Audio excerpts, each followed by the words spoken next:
You all can see him too, right? There's someone in the room with me.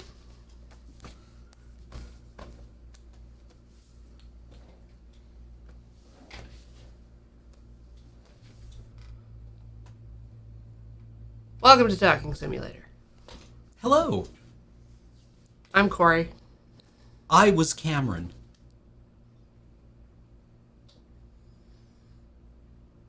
Today we're playing The Life and Suffering of Sir Brante, a really narrative and text-heavy game where choices matter, but also it lets you see sometimes what the outcome of your choices will be. And you get to, balance some meters and maybe save a friend from getting run over by a carriage. Is this a bit like you're playing the 10 or 15 minute silent segment of The Green Knight? Where Gawain It's sees... exactly like that. Where Gawain sees his future laid out in front of him? This is like the inner light. Oh. Where we are going to be living an alternate life in an alternate world where the church is different, the nobility is different, but we are from a moneyed family, and there are certain expectations put upon us by them, by our various family members, by the church, by the state. And we get to weave a very narrow path through a garbage world. Yeah, we get to occupy our interpretation of the negative space between social and political obligations. They can't Social contract. They can't occupy the entire configurational space of a human life, but they try. Good note. Good note. Mm-hmm. Let's get in it. Let's get upon it. Also, What? we're real. We're occupying physical space together. It happens sometimes. It does. We've done this before. We have. It's like riding a bicycle. Occupying the same physical space as another person. It'll come back to us. It will. It will. Absolutely. I believe in it. All right. I'm going to turn down the stream notification volume and bring in whatever sounds are coming from the game. The janglies. Would you do the honors? I would love to do the honors. As I have played, and I skip text faster than it can be possibly read, it's better to leave this in your capable hands. Oh no. Well, this is going to be the entire stream. Okay, yeah, 3 hours of character generation.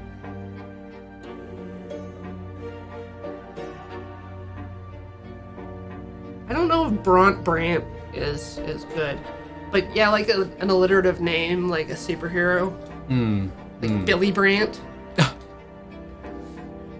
Billiam Brant, Billiam Brant. Sir Billiam Brant, Or Sir Bobbert.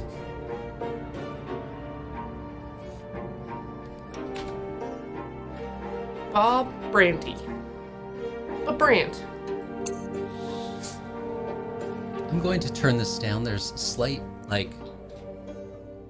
penetrative quality to the acknowledgement noise. The UI, yeah, the clickies. Harry Dubrant. Sunset Brant. You hold the fate of a single man in your hands. You will follow his life from birth to death. Your choices shall define who Sir Brant will grow up to be. You will decide his personality, social status, and what mark he'll leave on history. With every step he takes at your behest, Sir Brant's character will change and evolve. Your decisions will close some doors for him, but open many others. A role-playing game. The world of Sir Brant's birth is a ruthless realm where people are divided into estates. It is hard to be a hero here. Be ready to accept that Sir Brant cannot overcome every challenge in his path. Every hard choice will test his character and personal qualities. Often, you will not be able to make the choice you would like to. It may happen because you chose a different road earlier, exhausted your hero's willpower, or haven't earned the right position in society. Every victory will be a struggle, a path paved with bitter losses and gut-wrenching failures. Accept the tragedy. This is how you will create a gripping and unique tale for your hero. What will become of your Sir Brante, his loved ones, and his world? It all depends on you. You did this, chat. The story of my life remains written on these pages. But my fate has always been my own. Every deed, every choice, every person I met made me what I am. Could I have taken a different path? Could I have found a different calling? Altered the very course of history? And what price would I have to pay?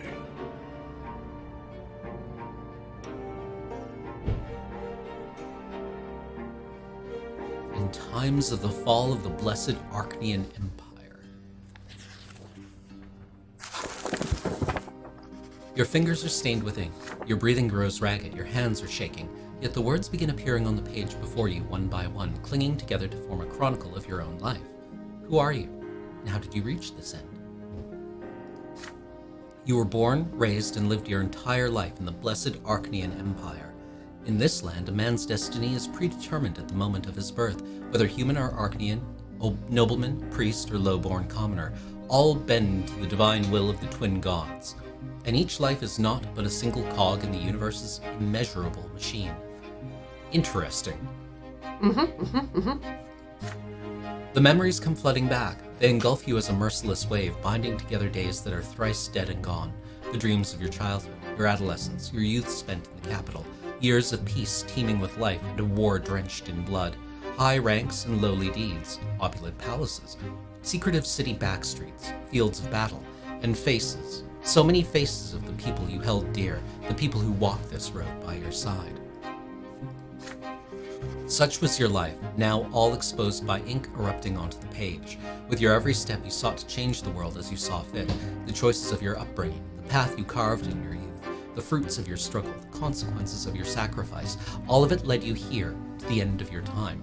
And every choice had a price. Now, years and years later, the crossroads of your life echo in your memory, the pain and joy inextricably intermingled.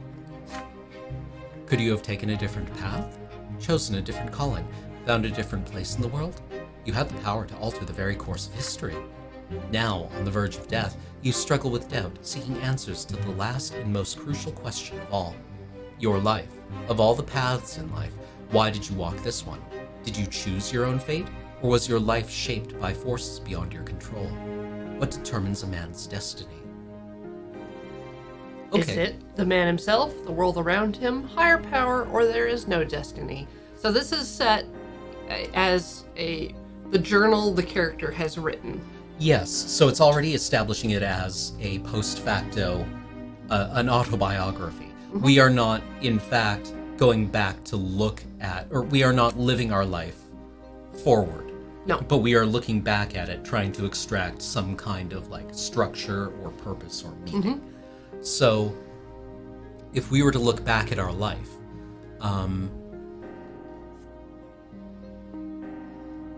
the man himself we would look back at our life as kind of a triumphant thing, right? Or we were the masters of our own destiny. Yes, we look at our life and accept responsibility for it, mm-hmm. or welcome responsibility for it. Yeah. It is something that we accept and not necessarily celebrate, but own. Yeah, ownership. The rest of these are a little bit more self-exculpatory, I guess you could say, in various degrees. The world around him, we are simply, we have limited choices, perhaps extremely limited. Depending on our situation. Yeah. Sometimes we have no choice. A higher power, we are in thrall to destinies, and we just simply have to make sense of what we are given. There are gods, and they are making choices for you. Okay. There is no destiny. Everything is probabilistic. It's coincidence. Yeah. We got here by just kind of randomly falling into it. Yeah, life is a Plinko machine. And, what happens has no sense or meaning. Just stuff bouncing off each other. Yeah. So I like this as being, the first choice we were given was our name, which, is very seldomly our choice. But this is kind of an interesting way to start off. I remember watching a lecture by a historian who was talking about how previously a lot of primary sources for a particular topic were autobiographies. And he was like, this is not good. No. Right? Like, nobody reads an autobiography and has to think, well, that was particularly self-exculpatory. Right? That's just kind of an accepted thing.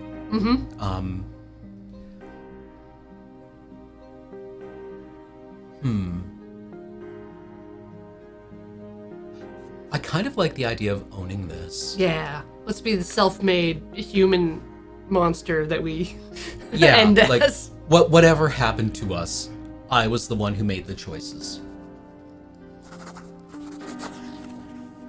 Even in a world with real gods and real social pressure and limited choices, the choices you made are still the ones that you did. Yeah. Okay. At the end of time, you can hear death's footsteps drawing near. You square your shoulders and take a deep, full breath. You have found your final answer. What is destiny other than a long chain of your own actions and decisions? No matter what happened in your life, you always had a choice. You lived the life you deserved. Only you can answer for it. You've seen Battlestar Galactica, right? Nope. Not all of really? it. Oh, okay. God, where am I? After the election of what's her face? Oh, President Rosalind? Yeah. Yeah. Yeah, I'm about there. They haven't revealed all the final Cylons, blah, blah, blah. Okay. In one of the movies, there is an opening monologue by the main character of that film. And it's her talking about the choices that she's made.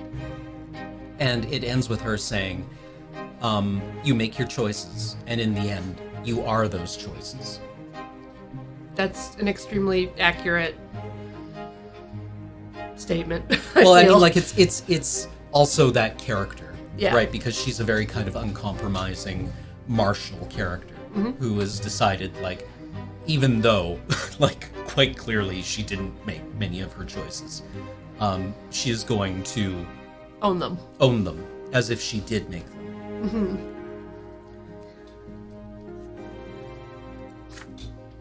But are you right about this? Is it all true? To learn the truth, you will have to return to the very beginning, remembering every step you took along the way. On these pages, the story of a man named Billiam Brante will live once more. We did that to ourselves. Mom! Dark, rugged, gritty, Billiam. Billiam.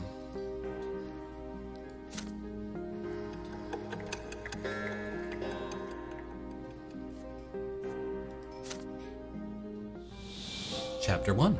Childhood.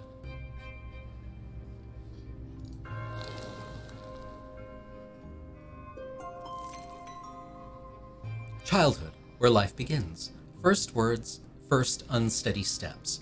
You are but a small child learning about the world in which you were born. To you, everything is so new, so baffling, and so unforgiving.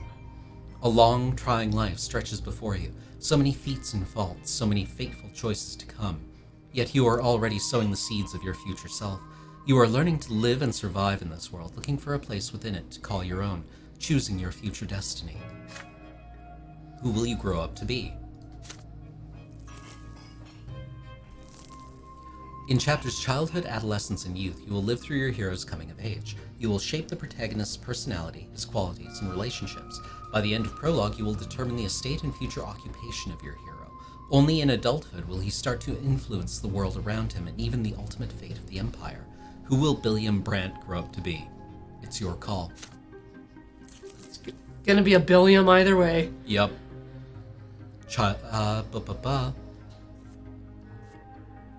Alright. Okay. Oh, interesting.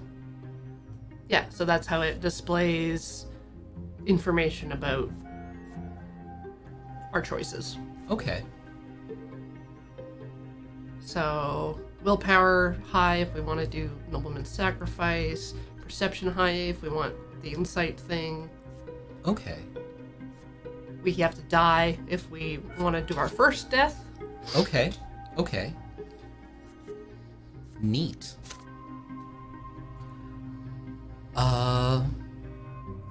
Okay, we are spineless and inattentive because we are presumably a fetus. It's a baby. Your inner strength and the number of lesser deaths that you have experienced. These qualities will stay with you for your entire life. Oh, we can actually go to negative willpower. Yeah. Destiny, personality. House of Brant screen is now available.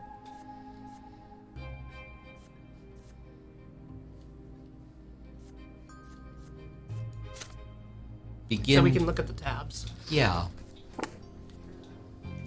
Okay. These are just our stats. Yep. But we only have 4 deaths. Perhaps. A chained branch. Interesting. And we are not the current heir. No.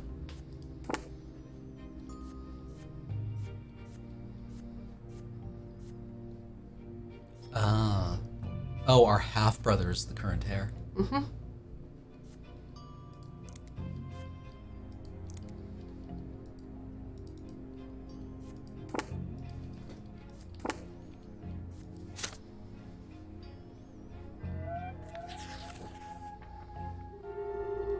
At first there was nothing. No time, no sensation, nothing but darkness and the void. But then a will breathed life into nothingness. Matter and spirit were set in motion. History began its march. Bill. Welcome, Raiders! We are just exiting the birth canal. Your first memory. You are lying on your back, blinded by a bright white light. You are not alone. Above you tower the colossal figures of those who created you. You are a part of them, and they are a part of you. Between you and them is an inexplicable connection, a strong, unbreakable link. They will always watch over you, guard you, and protect you. It hurts to breathe. You let out the pain in the form of a desperate scream. Your creators extend their hand towards you. There are 2 of them, the ones who made your form from their own selves and brought you into this world. They are united, yet as they lean closer, you begin to see how different they are. You can already feel their differences within you, struggling against one another. The first figure is soft and empathetic, wise and merciful. The love that emanates from it wraps you head to toe like an invisible blanket. The warmth from it is never-ending. The second figure is strong and powerful, commanding and noble. It is harsh but fair, a beacon of guidance, a force of protection, and merciless punishment for every misdeed. Yet there is also a third figure. It is like a shadow barely seen behind them, yet already pulsing with an unbreakable will to live. It is the very will to live that is now growing ever stronger within you. A soft, open palm, a strong, closed fist, a lingering, distant shadow. You struggle to loosen the swaddling clothes wrapped around you and extend a tiny hand into the world. The shadow. Okay. I mean... You gotta know. Yeah. We're gonna be a creepy baby. Yeah. Parents. Ugh. I choose the darkness. Your first smile appears on your face, awkward yet genuine. Your mother and father exchange looks and start talking. You know no words yet, so all you hear is a sequence of booming sounds. But the stranger behind them has no need for words. The stranger's look is all it takes for you to feel the will to live and act that now burns within you. The shadow brings a finger to its lips, as if to say, "There, there, baby. Don't cry. This is our secret now." And then the shadow melts into the light.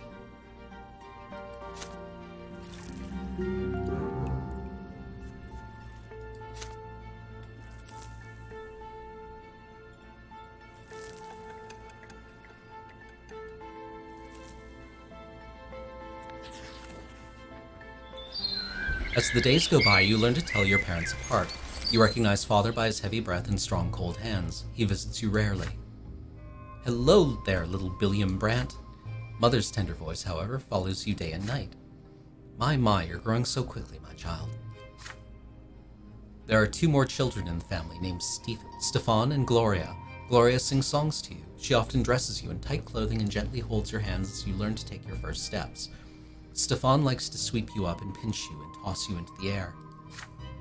Oh, look, this is your brother and sister.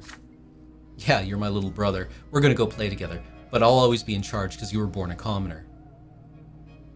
Be quiet, you. He doesn't understand yet. Come on, baby Billiam. Let's go play in the yard. It is hot outside. You grip your brother's hand with one hand and your sister's with another as they help you walk down the giant stone stairs. Then you sit on the ground and start exploring the sparse blades of grass with your fingers. It tingles. In the sky far above and away from you is a gigantic pillar, a perfectly straight stick made of light. It is so bright it hurts to look at. Can we hit the settings to maybe lower the sound? Yeah. Yeah. It's coming through a bit harsh. Yeah. We're looking for flavor, not domination.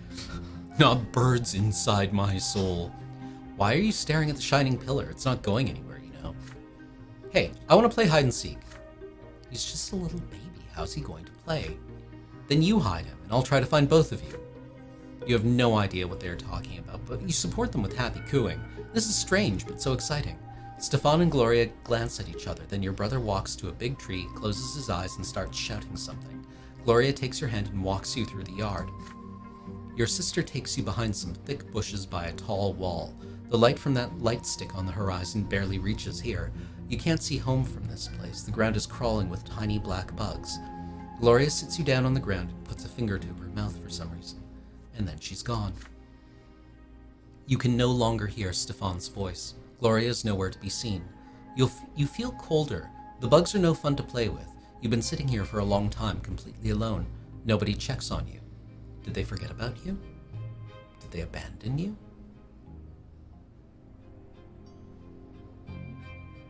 Follow orders, take initiative, be a baby. Yeah. I mean, I kind of like playing with the bugs. Let's play with the bugs. Maybe eat a few. Yeah. Sour ants. The bush is covered with leaves swaying in the wind. You brush through them with your fingers. The twigs and branches are stiff and will not bend. They are different from the blades of grass. Down on the ground, you see a group of bugs carrying a little twig. You grab it from them. They're so funny. One of the bugs crawls on your finger and bites it, just enough to sting a little. You hear brisk steps, then the leaves and twigs rustling and parting. Your mother leans over you. You greet her with a happy face and show her the finger with the bug on it. So that's where they took you. Mother picks you up, puts you to her chest, and pats you on the head. Your brother and sister stand behind her, clearly feeling guilty. Gloria is in tears. Stefan keeps staring at his feet. You hug Mother tightly. She is here now. Oh, we get better at seeing. Yeah. But I do like PMAver's baby stumbles into the bush, finds a hidden wineskin of his father's. They slam it. Toke, toke, toke, toke, toke. Just like, apple juice. Another memory. You are still a little child, but you can already talk and run around on your own. Today is out of the ordinary. Father is busy around the house, giving orders to the servants. Throughout the day, the kitchen has been abuzz with work, and there are solemn, gloomy preparations and candles being lit. Even your older brother Stefan is quiet today. Mother takes your hand and brings you to your sister Gloria. My son, today is the great descent. We honor the day when the twin gods descended to us. We must spend this day in reverence to the gods. You are too young to understand, so just do everything your sister says for now. Gloria takes you to the playroom. There are no toys there, no chairs. Even the carpet has been taken away. There is nothing there but a bare wooden floor. Today we're not allowed to go to any other rooms, and we'll be eating nothing but gruel and stale bread. On the day of the Great Descent, everyone must be where they belong. It is quiet, unusually so. Muffled voices from beyond the door are all you can hear. You are sitting on the cold floor, confused with no idea what to do. Then you hear your sister's voice, a lonely sound in an empty room. It is a little song that Mother taught her. You hold your breath as you listen to it. When the twins came down to earth, they brought lots for every birth. Let us count them. 1, 2, 3. The twins made them for you and me. Nobles rule and bravely fight. They protect us with their might. Priests work hard to understand, guide us by the twins' command. Common people work and toil, always patient, never spoiled. Live your lot where you were born to the day when you pass on. Know your lot and know the prayer, for the twins see everywhere. You're transfixed by the tune. Gloria notices your gaze and a smile creeps across her face. You like the rhyme, don't you, Billiam? Do you know what it's all about? Look, there are 3 lots. They were taught to us by the twins when they descended to us from the shining pillar. Remember that pillar of light on the horizon? That's it. You can see the shining pillar anytime from anywhere in the world. If you follow your lot as you live, you'll reach the peak of the pillar. And if you don't, you'll get eternal torment at the foot. You and I are lowborn. Mom is a commoner too. So the lot for you and me is to suffer and be patient and work hard, understand? The priests and the nobles have other lots. The nobles fight and rule over everybody. The priests, well, I'm not really sure what they do, but I guess they talk to the twins and then teach everybody. Gloria stares at you intently. Did you get it, silly? Then she shakes her head and keeps singing the song over and over again. Her voice transfixes you, drawing you in. The room starts to glow like the sky. From this light emerge 2 figures you have known ever since the moment of your birth. One of them embraces your sister's shoulder. The other stands guard behind her back. You watch this happening before your very eyes, unable to turn away. Gloria is swaying to the song, unaware of what is happening. She sings the final verses once more. Know your lot and know the prayer. You feel compelled by this divine sight to express yourself somehow. You feel words condensing within you from the light. But what will these words be? So we're born into a My Little Pony universe where your job is determined by your body type. Got the Earth ponies. We were born an Earth pony. Mm-hmm. We can choose to just accept that and go along, or we can forge our own path and maybe become a beautiful alicorn someday. Sing the last line wrong. Or, I struggle with this one because it's like, oh, I can show off and be smart and do it properly, or F that noise. I'm a rebel.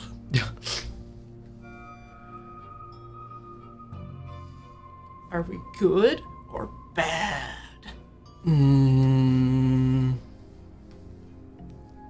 I mean, I feel that we have a relationship with the shadow. By this point. Is the shadow related Here? to the twins? Is it? Oh. Okay. I mean, they're here. We should probably be nice to them, and Gloria's good for us. Or good to us. Yeah, well, other than leaving us in a tree. Yeah. Yeah. She did leave us for the ants to eat. Yeah.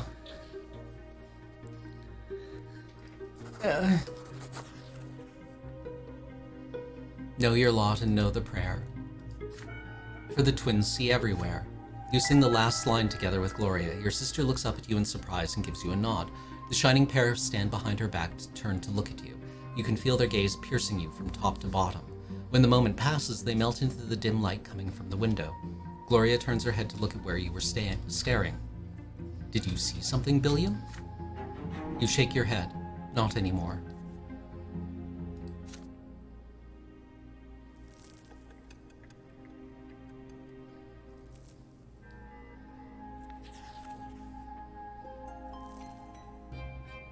You are starting to understand more and more of what the adults say. Your family is an unusual one. Your father is a nobleman, but not by birth.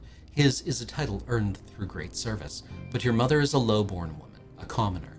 Because of this, you were born a commoner, but father says you may yet come unto nobility. You learn to read at an early age. Together with mother, you read and learn by heart the many poems about the divine twins, the twin gods who reside upon the shining pillar. Mother calls these poems prayers. Are we in a cylinder? I think it's more toroidal. No, Okay. I don't know.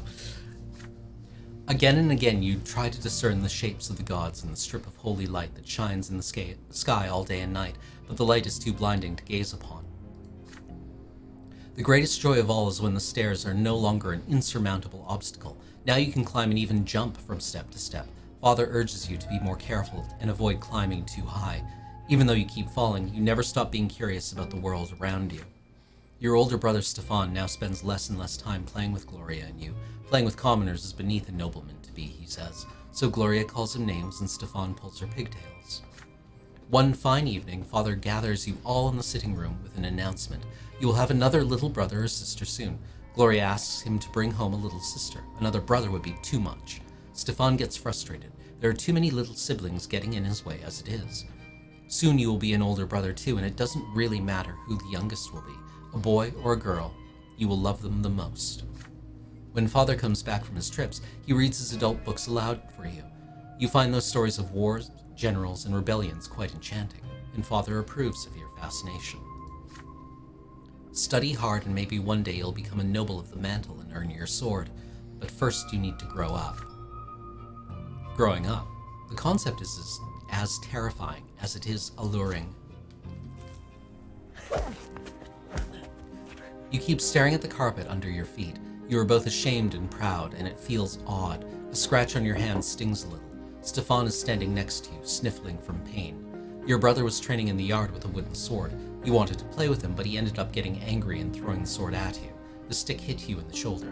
You picked it up and hit him with it. You see Mother's shoes walking to and fro on the carpet. You do not want to look up. You would rather not see her angry. She is not as gentle to you these days. Why did you hurt Stefan, William? You stammer out an explanation.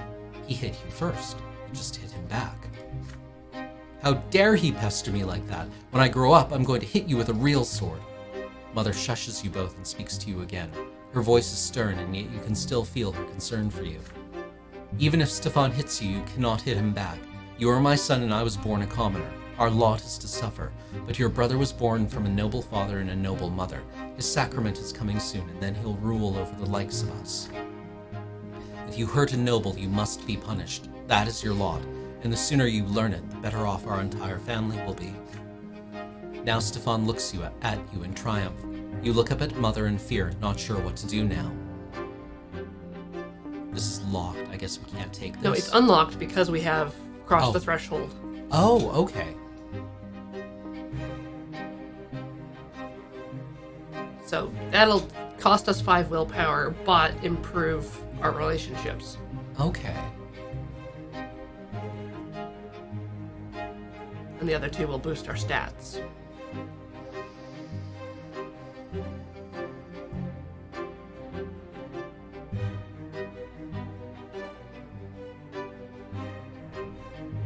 Run that one by me again. You start asking questions. Why were you born a commoner if your father is a noble? If you have your father's name, why can't you have his lot? And why can't you choose a lot for yourself if you don't like the one you have? Mother is stunned by all the questions you are peppering her with. Don't you dare ask me about that, William. I'll violate my lot if I start explaining it all to you. I'm a commoner, not a priest. You are flogged in front of your entire family. The pain burns on your skin again and again. Tears keep rolling down your cheeks. It feels like the punishment will never end. It hurts to walk when you are finally let go. You slowly climb the stairs and walk to your room.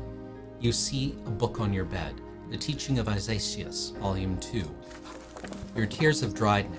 You begin to read, slowly making your way through the difficult words. Every death of the body bringeth the soul ever closer to the twins' judgment. And when the body dieth a true death, the soul soareth to the shining pillar. The twin gods do judge every soul, and their judgment is stern and unforgiving. He who followeth his lot in life from birth shall melt in bliss atop the peak of the shining pillar. The words confuse and elude you, instilling fear and awe. You will read this mysterious book again and again as you grow up.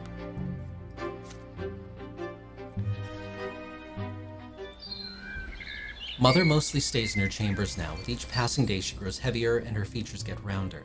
It gets difficult for her to walk, but she still smiles all the time. One day, she begins to take your hand and puts them on her big belly, and you feel movement deep inside her.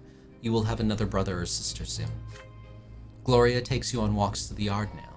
You explore the yard together under the evening light of the pillar, and she sings you songs and tells you amazing stories. Hey, Billiam, do you want to hear a rhyme? I wrote it myself. There's even a bit about you, but don't tell anyone, okay? Writing poems and songs is only for nobles. If Mommy hears it, I'll get flogged. Remember how you got flogged for hitting Stefan? Our judge is my second father. In the past, I had another. Mother says the twins are great. She says we should not fight our fate. Brother loves to jump around. Please don't fall on the ground. See, I wrote a little rhyme. Please don't tell them, it is mine. But today your sister is nowhere to be seen.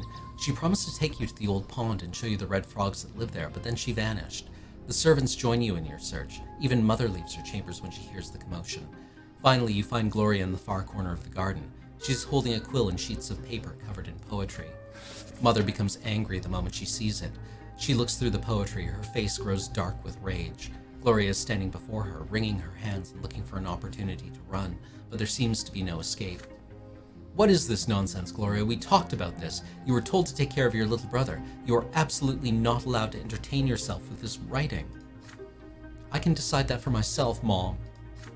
No, you cannot. It has already been decided by the gods. And he's not a little brother anymore. He doesn't need a nanny, and I need some time alone to think for myself. I'm not hurting anyone. You are a commoner and a future wife. It's time you learn how to properly care for the children. Had your disgraceful former father kept me in his house, you could not have been born a noble, but that is not our fate, and you are absolutely forbidden from ever spoiling paper and wasting ink again. Mother grabs Gloria firmly by the hand and takes you both to the house. The scribbled sheets fly into the fireplace. Gloria sobs violently. You are a bystander to the scene, unsure of how to act. So we do have one locked one, but we have crossed the threshold. Yeah.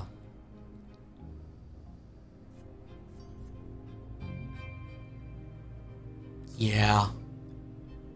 When nobody can hear you, that's when you strike with your poetry. Yep. Fight the power. Mother leaves. The last of your sister's poetry burns away in the fireplace. You hug your sister and whisper to her. Let's go to the library, you say. The two of you can hide under the table and write something together. Gloria shakes her head violently. Mother said no, and there's no way she would ever defy her. You reassure her that it will be your secret. You pull Gloria to the library. She fights you, but you refuse to relent. You carefully peek inside. Your sister takes a small book from one of the shelves and you read it together under the table. It is a book about poetry. It is a book of poetry about eternal love. Gloria clearly adores it.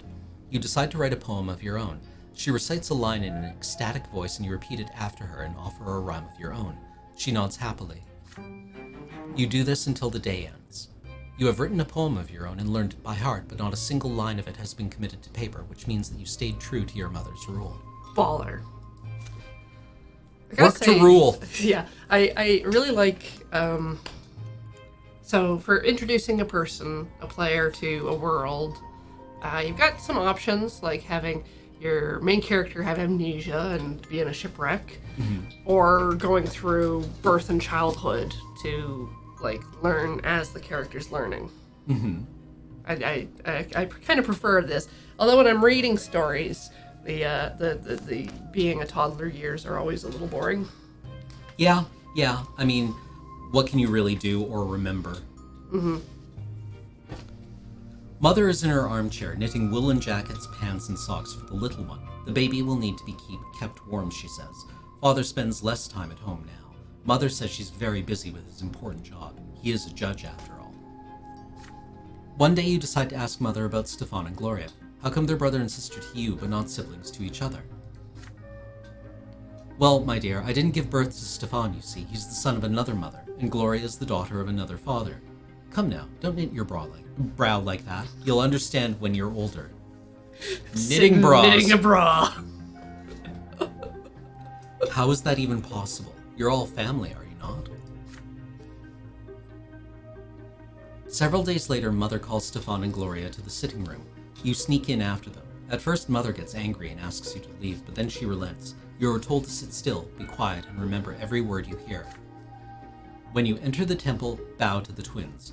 First to the elder on the right, and then to the younger on the left. Stefan, you're a nobleman to be, so walk along the side paved with marble, where the benches are. Gloria, you will walk along the sharp side. When you're there, you must get down on your knees, each on your own side. Stefan, kiss the sword. Gloria, my daughter, they will strike you with the lash. Don't be afraid of it. Resign yourself to the suffering it brings. It is the blessing of your lot. Gloria doesn't like the idea of the lash. There's a tense feeling in your chest as well. You were told to remember this. Will the lash strike you too one day? On the next day, they take your brother and sister to the temple. You run towards them when they finally come back. The back of Gloria's dress is soaked with blood. She's hunched a bit, sobbing quietly. Stefan is putting on airs, acting prouder than ever. Nothing else looks different about them. It's like all is the same, and yet everything has changed. Each of them has accepted their lot. Stefan is indifferent to us. That's the family unity.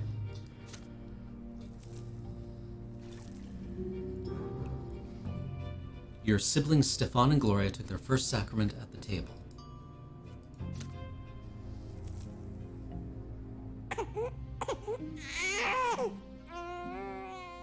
You eye the little bundle in your father's arms with curiosity. Behind the many layers and swaddling clothes is your newborn baby brother. Mother is glowing and smiling with joy. Stefan and Gloria are also here, all excited. You promise yourself you're going to be the best big brother in the world. You'll never hit him. Oh no. The two of you will play together and tease Stefan together and help Mother together and go on so many adventures together. It feels so strange to be an older brother. Just the other day you were the youngest in the family, but everything's different now. Yeah, being a middle child's awesome. Your parents name your little brother Nathan, and your mother spends day and night by his side. And Nathan cries all the time, night and day. Mother barely gets any sleep. She is so worn out she starts forgetting things. Like today, for instance, she forgot her knitting in the armchair in the sitting room. You'd better bring it back to her as soon as possible. You run to Mother's bedroom. You miss her smile so much. You walk in without saying hello and give her the knitting, but instead of gratitude, you get an ice-cold, exhausted stare. Nathan is also there, screaming all the time. Go away, Billiam, you're bothering me. She spits these words out through her teeth. You look at the bawling newborn. She can't even get a minute of her spite. Enough already. When are you going to stop? I just want some peace and quiet. Mother leaps across the room and starts shaking Nathan with malice in her eyes. His cries get even louder. She looks so tired from his never-ending screams. She seems to be within an inch of smashing him against the wall. Somebody has to do something. You are scared of your mother right now, but you fear for Nathan's life much more.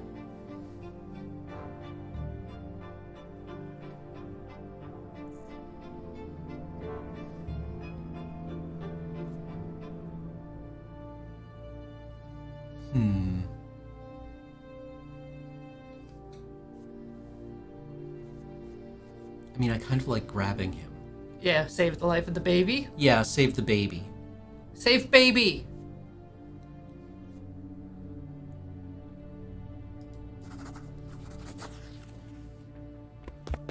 You leap at your mother and demand she give you Nathan. She freezes when she hears the words. You snatch your little brother out of her arms. She chokes with rage and falls on the bed screaming. You run away to the playroom. Your baby brother is heavy in your arms. He sniffles. You sway him gently like Mother did and quietly sing him a lullaby about the twins. Nathan calms down. Soon he closes his eyes. You put the newborn on your bed and swear on your life that no one will ever hurt him while you're around. You hear heavy footsteps in the hallway. Father enters the playroom. He looks at you, then at Nathan, somewhat confused. You did something bigger than you today, son. It is a noble deed to protect your family, but you should have come to me. Please understand, this was my duty, not yours. You saved your baby brother from harm. If you feel yourself ready to take the responsibility to protect others, then maybe you can walk the path of the noble when you're older. But for now, you should bring him back to your mother. Come with me. He picks Nathan up. Your brother is fast asleep, breathing quietly. The three of you return to Mother's bedroom.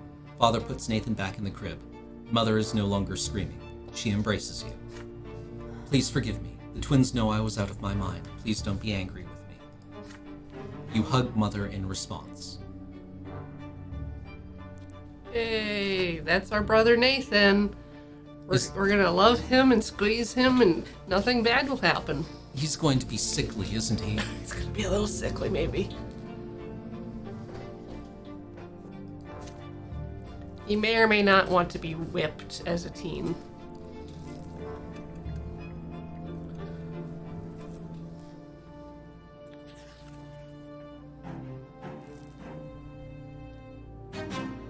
The ant farm. Conditions met. Woo! Your younger brother Nathan is growing. Mother spends more time with the rest of the family now. You help her and play with your brother and take care of him when she asks.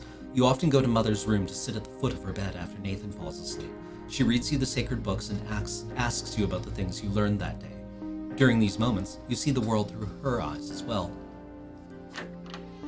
One day, the door of your room opens and she brings you a large box covered with a piece of cloth. It's rare for you to see her so overjoyed. She sets the box on the floor and removes the cloth.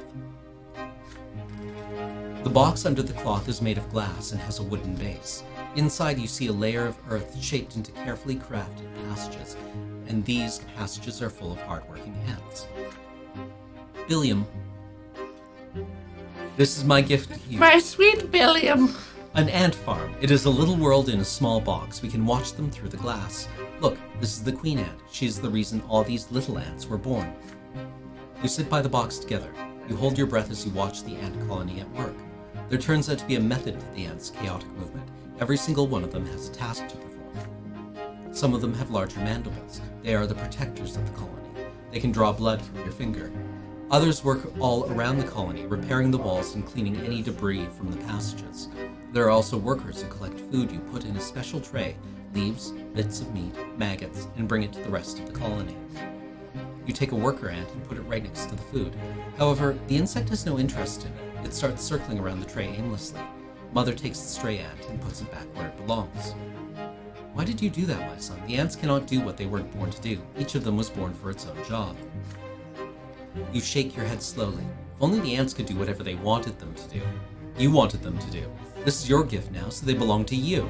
Or maybe Mother's presence is the reason they won't obey with you. Yes. Mother is making it so the ants can't do different things. Mothers. I mean, I kind of want to... Mom brought us this. We should play with her.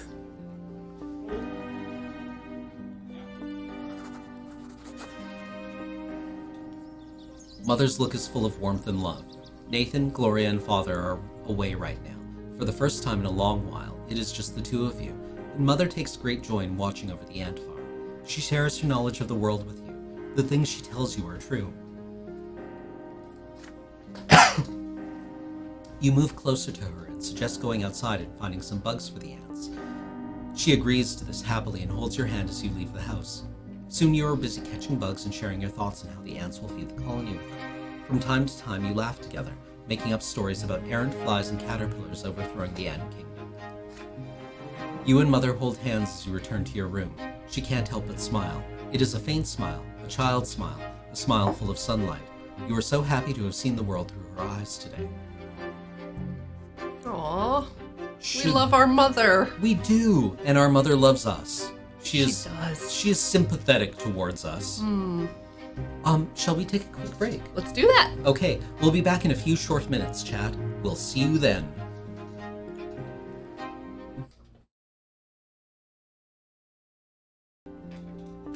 Welcome back, chat. Here we are, playing the life and suffering of Sir Brante. Brant? Billiam Brant. Billiam Brante. Sweet baby Billiam. We're just trying to keep our mother happy. Yeah. Soon we'll be entering our rebellious phase in our adolescence. Yeah. Then we'll be really in charge, making our own decisions, becoming our own man. Yeah. Are we our mother's emotional support sibling? Child. Yeah. I was hoping that would be Nathan, the new one. Yeah, but I mean, somebody's got to do it, I guess.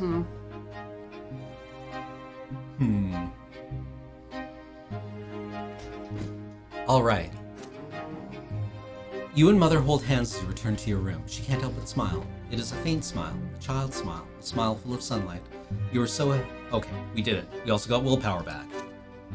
Bill power.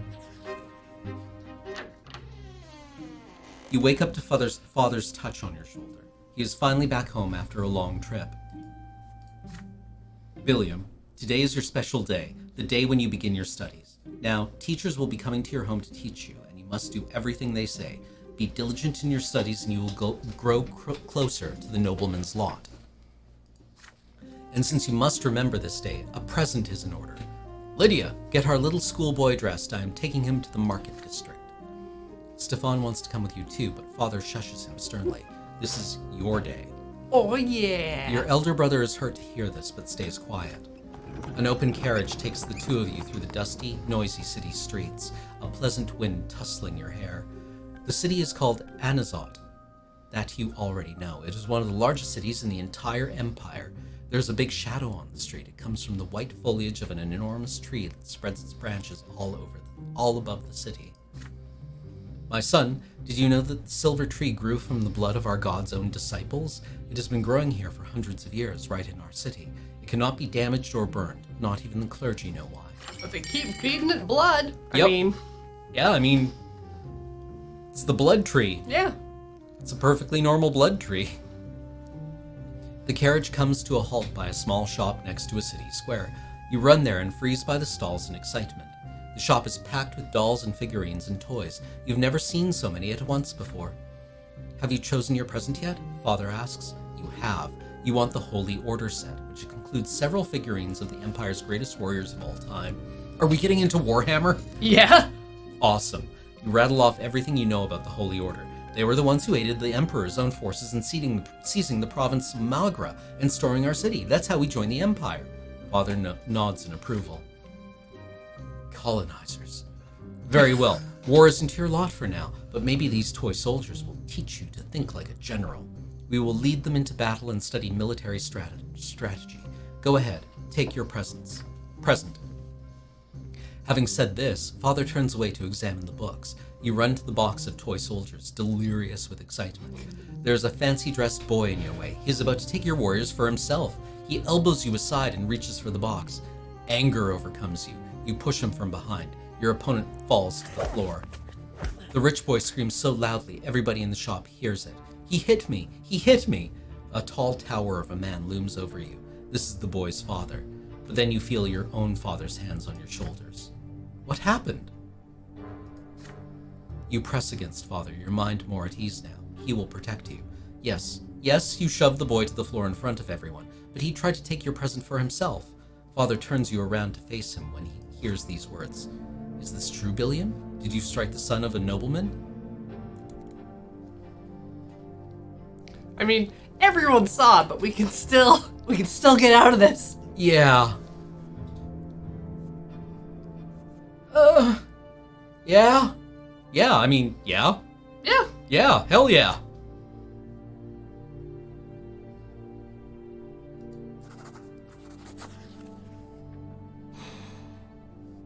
You recall Mother's words. If you hurt a noble, you must be punished. There is no use trying to lie to escape it. You say it was all your fault. You pushed the other boy to the floor because you wanted to get your present before him. In our hands! Your father nods to you, relieved to hear it, and the enraged nobleman grabs you by the hand and drags you out into the street. The law is the law, and your punishment is due. They lead you and the nobleman's son out of the shop. You are told to bow to him and show humility. A bad feeling sends a shiver down your spine. With a satisfied grin on his face, the boy swings his arm and slaps you on the cheek. He strikes you again and again. Father stays quiet all the while, but as you ride home after the punishment is over, he shows you a rectangular package. I am proud to see you living your lot. A common birth leads to a life of humility, and you told the truth and accepted your punishment like a man. This present is yours, my son.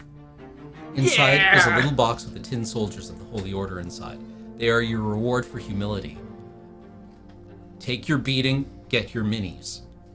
Yes. Yes. Yes. This Warhammer cost me 40k. 40,000. 40,000, excuse me. I'm sorry if they're watching right now. Warhammer 40,000. As it has always been. Yes, nobody has ever called it 40k. Not once. We call it Warhammer 40,000 in this house.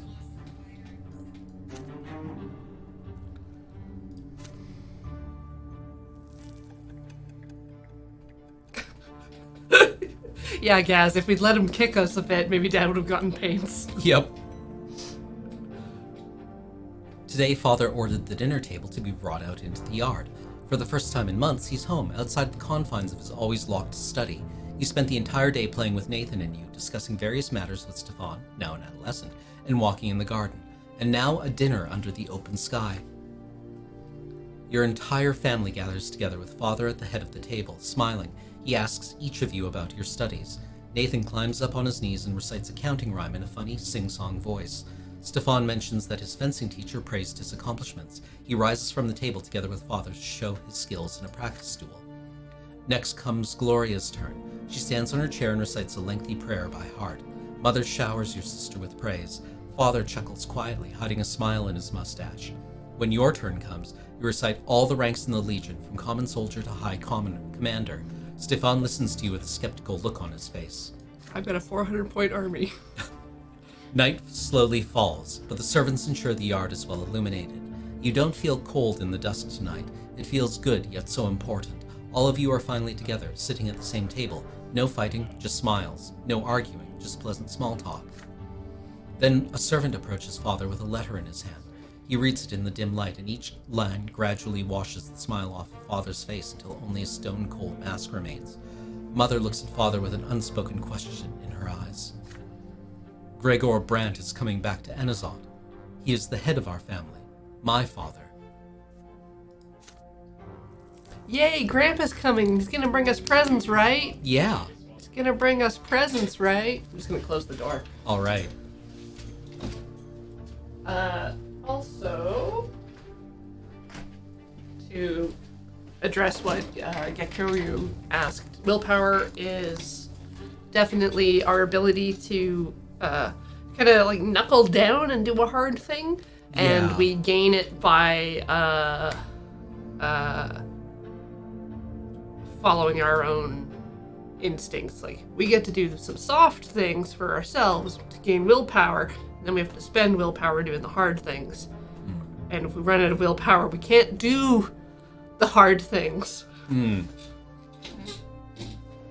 It is a resource to be expended. Mm-hmm. Your father, Gregor Brante, returned to the family home from the capital. Yes, willpower is spoons. Ever since the news of grandfather's impending arrival, there has not been a single day when the house has not been cleaned or decorated. Your parents anxiously make sure everything is in order. They tell you to wash your face and hands after walks and scold you for leaving books on the floor. They tell Gloria she will be flogged if she is ever seen hiding in the attic. They make Stefan stay in his room. Even baby Nathan gets in trouble. Everyone is on edge. Then one day, grandfather arrives. It is a grim day, so hot your neck is sticky with sweat. Father, Mother, Stefan, Gloria, you and Nathan, the entire Brante family stands on the porch in front of the house servants lined up behind you. The carriage arrives and out steps a tall, gaunt old man with a heavy walking stick and a heavier gaze. You cringe instinctively. Good health to you, Father. Children, greet your grandfather as you have been taught. Still trying to look like a real nobleman, are you? You can't fool me, Robert. I was the first of the Brante family to be ennobled by the mantle, and I'm the only one who remembers how to bear this burden properly. I live honorably by my lot. Your marriage to that low-born wench cuts us off from ever becoming nobles of the sword. My progeny could have been born bearing noble blood. Father, I beg you, this is not the place. Grandfather eyes him with scorn and walks into the house, the entire family following close behind him. I've been away for far too long. The entire house is a mess. This is an insult. How can you live in such a pigsty, Robert? The servants have grown far too lazy, all thanks to your commoner of a wife. I warned you, did I not? And yet you did as you saw fit. And the children, what do they know of tradition and honor? They are being raised in a virtuous family, Father. And now you're speaking like a lowborn who's content to live in humility. Twins willing, now that I am here, this will not happen again. I am taking your oldest son to the capital. I see you cannot provide Stefan with a proper education, so I will correct your mistake. Your brother's fate has been decided just like that. Father does not object. He orders the servants to prepare Stefan for the journey. Stefan freezes in place, glancing at grandfather and father again and again. The latter puts his hand on his shoulder reassuringly. Grandfather's lips are a tight line, white with contempt. The house is examined, room after room. Everything grandfather sees is showered with scorn. He scoffs at a crease on a blanket in Nathan's crib in Mother's bedroom. He mocks Gloria's knitting in her room. The door to your room is next. What is this, Robert? Tin soldiers in your younger son's room? He was born a commoner. I won't have him daydreaming of battle. Grandfather seizes the box containing the tin soul warriors of the Holy Order. Your father stays silent. Anger and fear boil within you. This is your big present from your first day of studies. It means so much to you. But what if he's right? What if you need to prove your right to command the toy soldiers first? Grandfather shakes his head in disapproval and shoves the toy box into the roaring fireplace. If you wait too long, they will melt in the flames.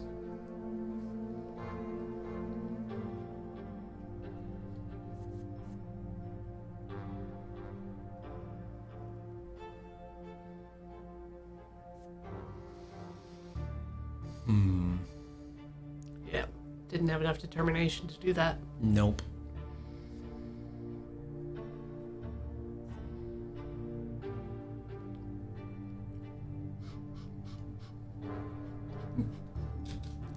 Yeah, we could just die.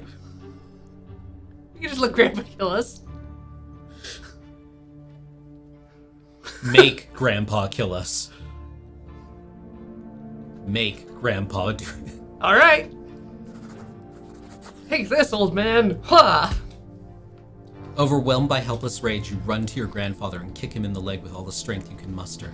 Yet he is immovable. The next thing you see is him towering over you menacingly, his heavy walking stick in hand. Low-born scum, how dare you raise a hand to me? The blow hits home. The handle of the walking stick is as heavy as a rock. You are dazed, robbed of both hearing and sight. Down comes another blow. A sharp pain splits your head, then darkness. Your hand twitches against your will, then again and again like it is trying to catch a flying butterfly, and then you fall into the primordial void. The void takes away a part of you, one of the lives you were given to live. It will never return. There is pain and desperation and a sense of loss. Nothing can be done now. You fall into a pain that embraces you like a soft feather bed. You feel it light, free. There are no restraints, just a warm glow that envelops you in its secure embrace. The waves carry you. Their touch is soft. They delicately enshroud what was once your body. It is a feeling unlike anything you have ever experienced before. Something absolute and complete. You touch something greater, the reason behind everything, the reason for your very existence. You were sculpted from this light. It was the first thing you ever felt, a boundless and sincere unity of the diverse. Your beginning was a spark that cast this light in all directions, and now you are here again, one with the beginning of everything. The light gleaming from you resembles the light of the shining pillar. You still see it in the north, as always. The waves of light carry you to two figures. The elder is nearest. He is ready to accept you. He is wise, quiet, kind, and pure. The younger waits further back. You do not know what he is yet. The waves pause at the elder's feet. He leans over you and plants a feather-like kiss on your forehead. The kiss spreads all over you. You are filled with unparalleled delight and bliss. You exist. You are unique. There is no one else like you. They know this, and they love you. You will never be alone. You are part of them, a part of your family, a part of the universe. The twin gods will never leave you. They watch over you constantly.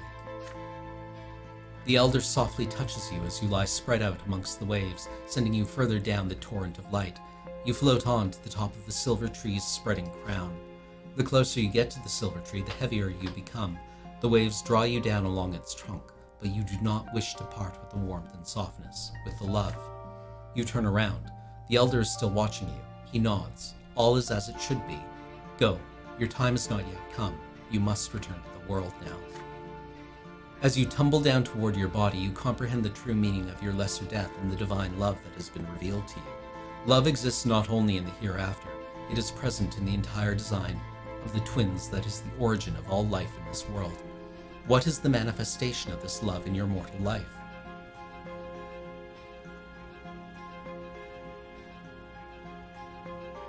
I'll move out of the way. I kind of like cause. Yeah? Just immediately. Love of the gods. The love of the gods have for you is so great, they allow you to change the world they've created, to influence it with your deeds, whatever your mission is the proof the twins God loves for you. Yeah, go for it. Don't even want to read the others. A sudden comprehension of the love with which the entire world is imbued and illuminates your mind.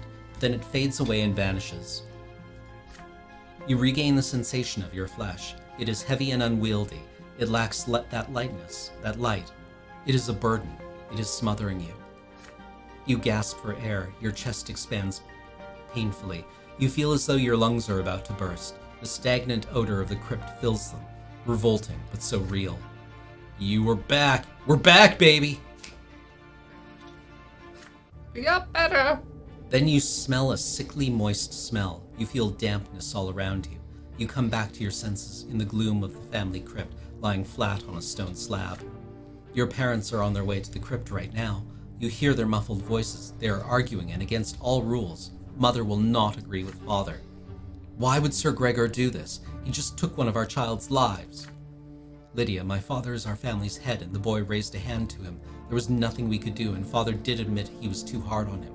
Please do not anger Sir Gregor. You need to accept this. It will never happen to any of our children ever again. Their voices grow quiet as they lean over you. You lean on your elbows to try to get up from the stone. Mother gingerly wraps her cloak over your naked body as you shiver from the cold. My son, your first death came far too soon. I know it may be difficult to realize what happened, but know this, the twin gods are ever merciful. You are a child, and your time to leave for the hereafter has not yet come. You'll be returned here by the gods twice more, but do not tempt fate again, and never ever defy those who can easily take your life. Billiam, you have angered your grandfather greatly. Do not stand in Sir Gregor's way ever again, and he will never hurt you again. For now, just stay away from him.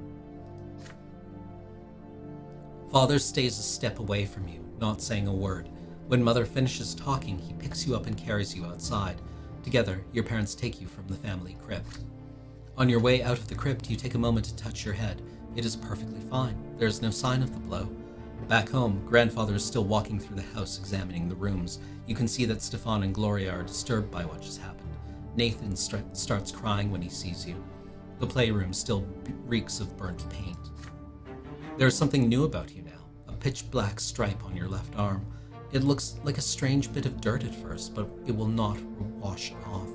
It will be like that forever, Mother explains. That is all she will say of it.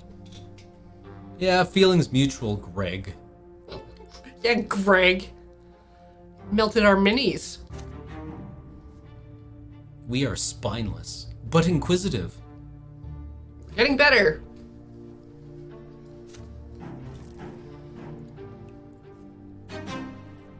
All right.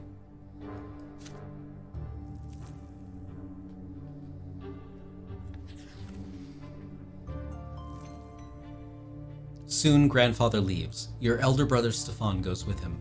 From that day on, Father's hired teachers tend to you alone. They bore you with monotonous lectures on writing, counting, and the way of life in the blessed Arcadian Empire.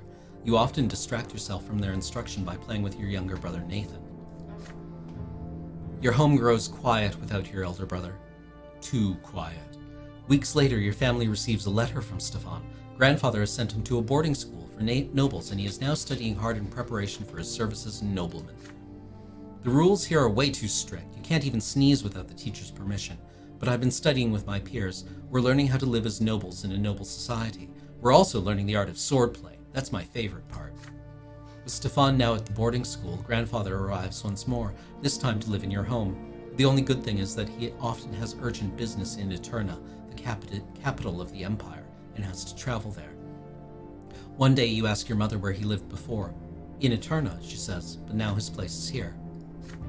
Each time Grandfather returns, he gives servants new orders. Your home is now always busy with repairs. The servants are redecorating Grandfather's chambers, including his library and sitting room.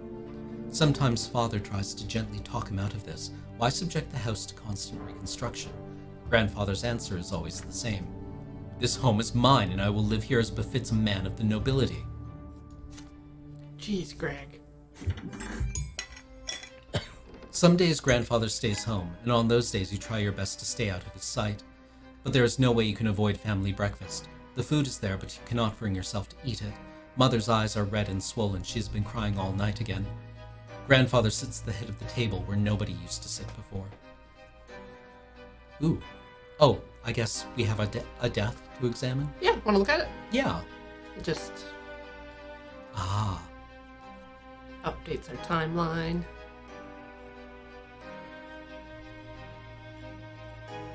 What's the nobleman's sacrament? You challenge willpower. Okay. Okay.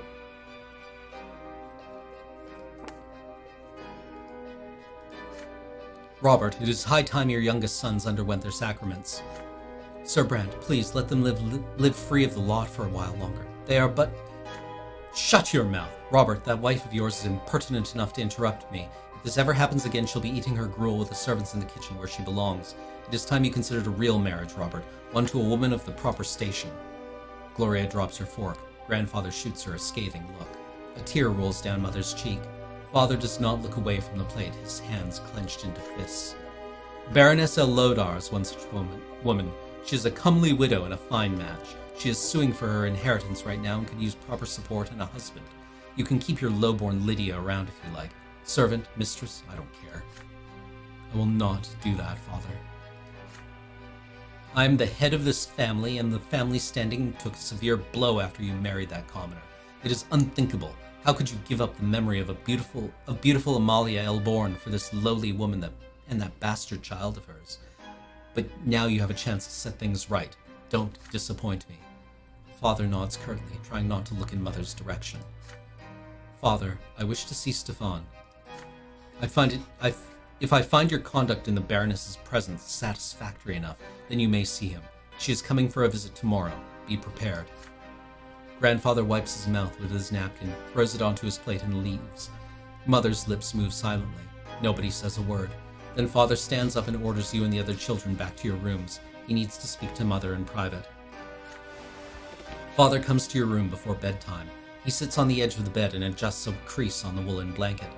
He distanced himself from you after Stefan's departure, so you are not used to such attention from him. In the candlelight, you can see his face in the dark. There's a sour expression on it. My son, Baroness Emma Illodar will be visiting us tomorrow. Please be polite and treat her with respect. Nathan will do as you want.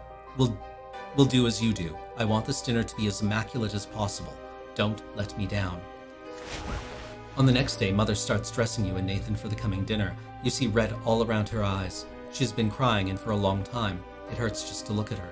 Nathan starts whining quietly. I did see some comments in the chat earlier about the quality of the writing, but I feel like they've very effectively given us like a villain. Yeah. They're just like, all of the hateful people in this game are extremely hateful. Yeah. You and Nathan are dressed in new doublets, your tousled hair brushed into shape. Gloria is told to stay in her room. Father appears wearing his best suit. Mother is in a humble brown dress, looking pale. Grandfather has an uncharacteristically contented look about him. You hear the sound of wheels and hooves against the cobbles in the yard, then a pair of dainty heels comes clacking. The antechamber is completely quiet and still, featuring Grandfather's observant eye. The door opens. Welcome, Raiders! We are trying to impress our dad's date so that he can dump our mom and put her back in the kitchen. Yup. You see your guest, a beautiful dark-haired woman in the dress of a dress of elegant deep blue. Father takes the hand of Lady Eldar and kisses it, showering her in compliments. Your grandfather's face is beaming in her presence. No one even bothers to introduce Mother. Baroness, allow me to introduce you, Robert's sons, Billiam, and Nathan Brant. Frankly, it's his eldest, Stefan, who deserves the most attention, but currently he is studying in Eterna with other young noblemen like himself. It is my hope that his younger sons will also make me proud one day. Grandfather eyes you with a probing look. How will you act in front of the Baroness? Will you accept her here next to your mother, your father's rightful wife?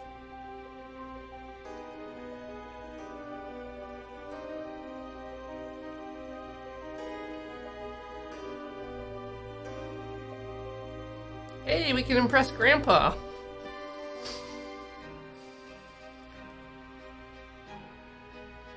We can make Grandpa hate us more. Yeah. But it helps the family. But it also ruins the family's reputation. Yeah.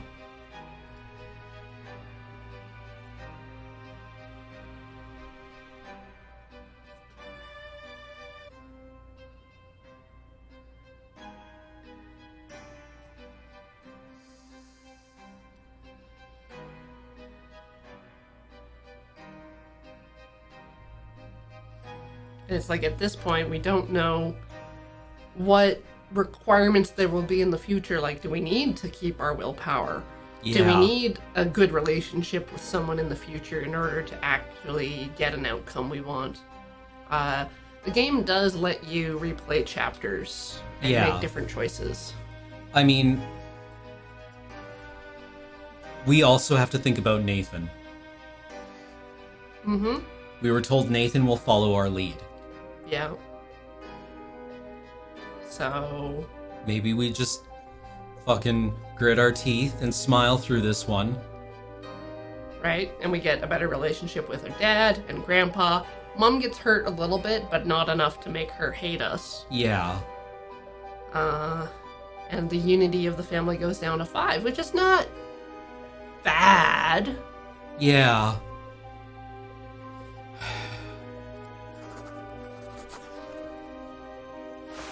You follow Father's example and kiss the Baroness's fingers gently. Her laughter fills the antechamber, ringing like chimes. You gallantly offer to lead her to the sitting room.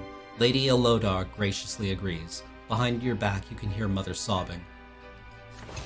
Grandfather and Baroness Elodar engage in small talk over dinner. She tells him of the woes of litigation over her late husband's inheritance, and he advises her like the judge he is. Father is mostly silent, only getting in a word or two. You do your absolute best to behave yourself. After the decorous farewells to Lady Elodar, Father quietly thanks you for your model behavior.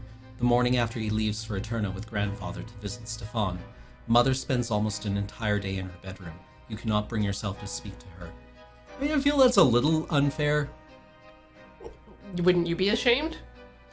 I mean, we have an this is what Mother has been telling us to do this entire time. Learn our lot.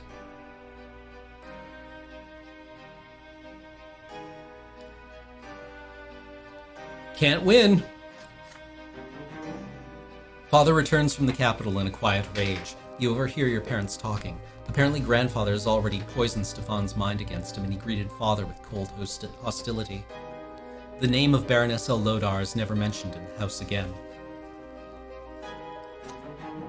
Father, okay, but Dad likes us. That's good. Grandpa's less likely to murder us again. Yeah.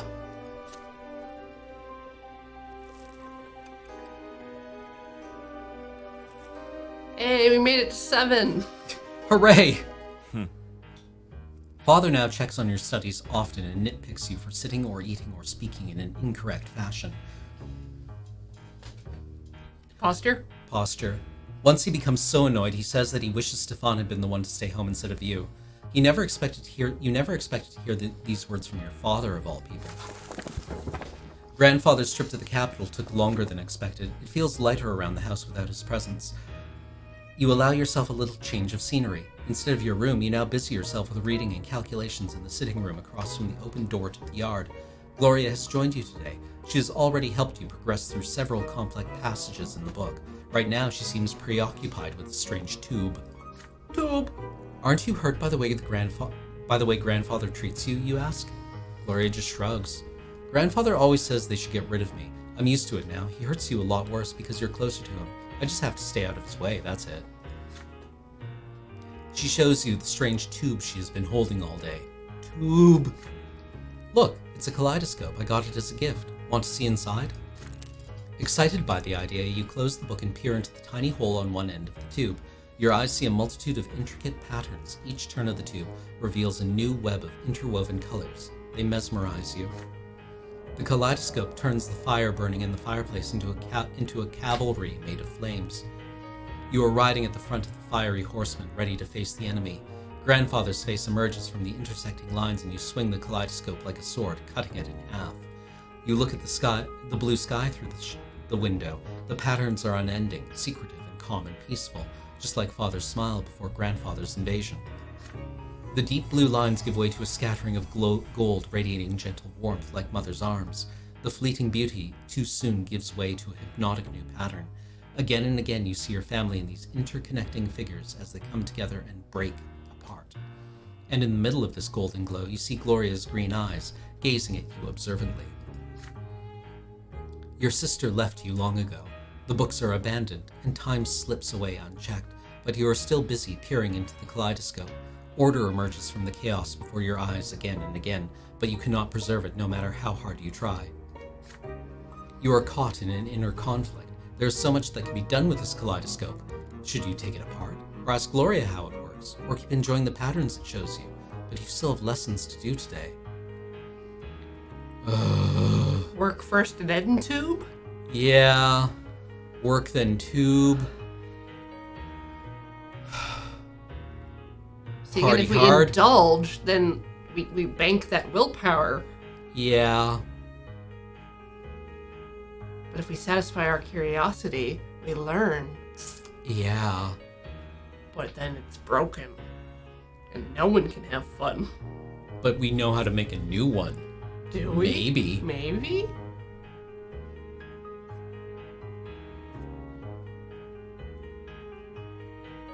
Like, if we return to our studies, we're out of willpower. Yeah. Same here. I kind of like banking some willpower now. It's true, it's not our tube. We don't own the tube. Yeah. We were just given the tube. We were alone in the room with the tube. If something happened to that tube, We're just... It's tube time. You continue peering into the ever-changing patterns the kaleidoscope offers you. They become truly interesting when you point it at the shining pillar gleaming in the sky. In your mind's eye, one battle follows another, filling your ears with clanging steel and the neighing of horses.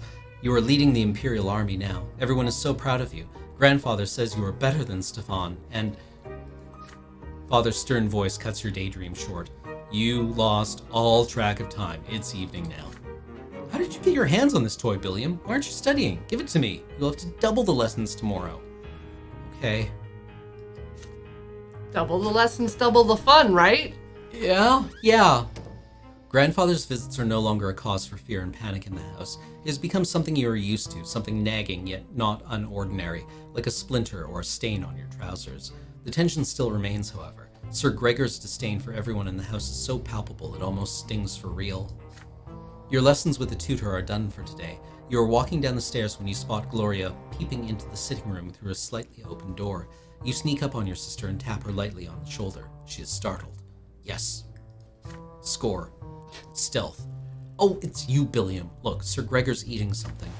Your grandfather is sitting on the sofa, flipping through a book with one hand and reaching for a glass bowl with another now and then. Inside the bowl, you see candied fruit, a sweet confectionery forbidden to the common estate, like all sweet things. Yet grandfather's face shows no pleasure as he keeps consuming the high-born treats. The clock strikes 3. Grandfather rises from his seat, puts away the bowl on a shelf, and leaves for the yard. He always takes a walk in the city at this time. Gloria nudges you with her elbow and looks at the candy bowl when you look at her. The first emotion you feel is fear, but next comes curiosity, and it is stronger. Stefan used to boast that candied fruit tastes incredible, and now you have a perfect opportunity to try it. You try a candied fruit first. The sugar starts to melt as soon as you put it on your tongue. It is so sweet. You have never eaten anything as good as this.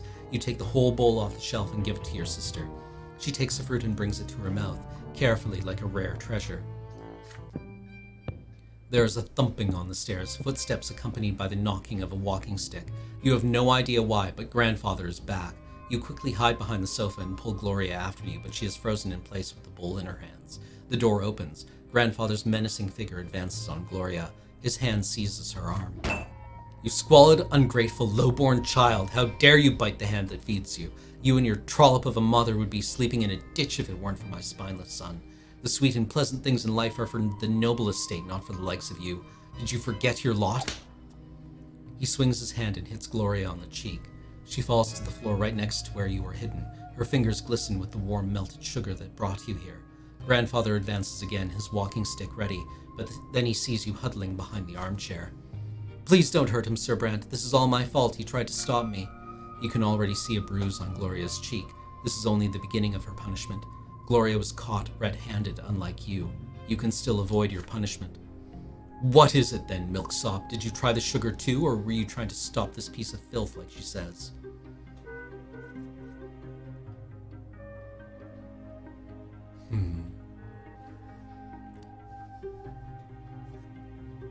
Oh. Yeah, we had to have a better relationship with their sister first. I think we tell the truth here. Yep. Easy peasy. You stand up and tell the truth, even though it takes you an effort to do it. You actually ate a candied fruit, but Gloria only touched it. You hope this will help your sister avoid punishment. You are quickly proven wrong. Your grandfather's face is red with rage.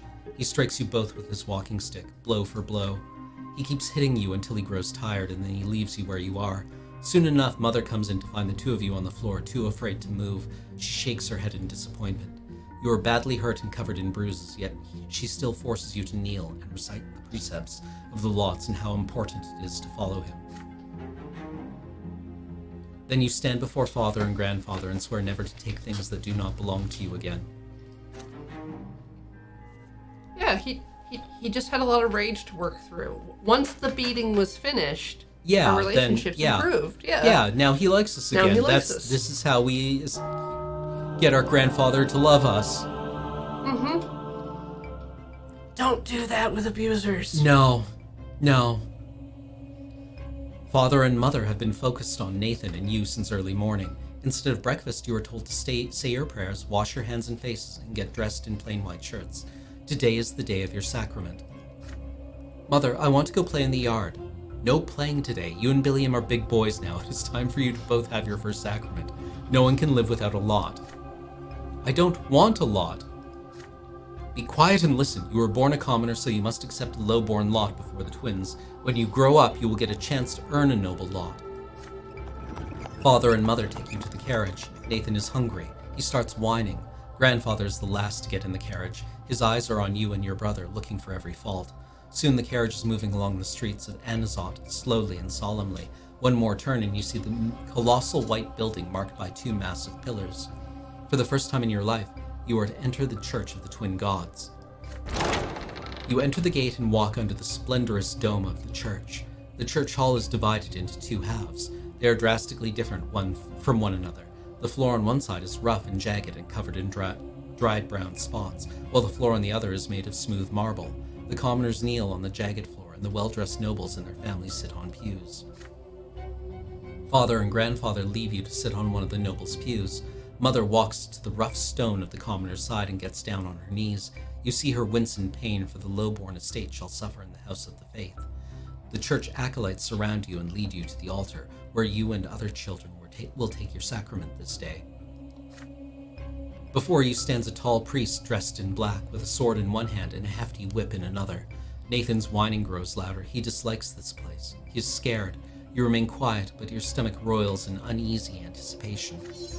The first child to take the sacrament is a jaunty little boy from a family of nobles. The priest extends the sword before him and recites the words of his lot. From this day forth he will fight and rule and pursue the arts, his mind now forever free from the throes of suffering, for he now belongs to the noble lot. The boy proudly touches the flat of the blade with his lips. Nathan is next to receive the sacrament. He suddenly snaps out of his fearful trance and tries to break free, but the acolyte pulls him towards the altar and throws him on the jagged floor on the low-born side. The sharp edges bite into Nathan's knees as he lands, spraying drops of red around him.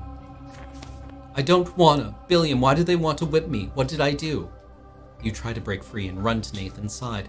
You want to give him courage and protect him, but the acolyte's grip on you is too firm. You feel utterly helpless. Your little brother has to face the world all by himself. The priest starts reciting the words of the lot as he swings the lash over Nathan's shoulders. From this day forth, Nathan, thou shalt endure and work and suffer. Thou shalt be ardent in thy labor and humble in obedience to thy rulers. And now cometh thy first true suffering, which thou must accept with gratitude. The lash cracks. It strikes his right shoulder. It strikes his left shoulder. The blows are so powerful that Nathan falls to the floor. The priest tells him to rise. He has received his lot. Nathan gets on his feet and drags himself towards Mother, his knees torn and bloodied, his spirit broken. It is your turn. Your feet will not move. You can barely muster enough strength to walk to the altar. You get down on your knees and feel the sharp stones below, so sharp your clothing cannot protect you. Your skin begins to burn. The acolyte forces your head down and you feel the lash being drawn above you, ready to strike. The priest's words are for you now. This is thy sacrament. Thou shalt work and endure and suffer. Thou art about to receive thy first true suffering by the sacred lash. Dost thou accept thy lot? Kiss the sword. Or catch the lash. Not today! I'm sure that will go well for us. Yeah. Raise your head. We needed more determination. Yep.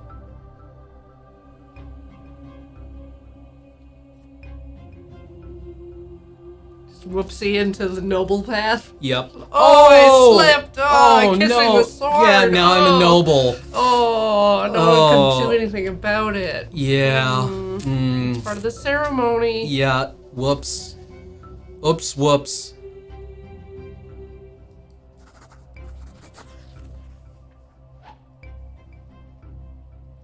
The whip slices through the air, about to strike, but your eyes are transfixed by the blade the priest holds in his other hand. You jump up and away. The lash misses you.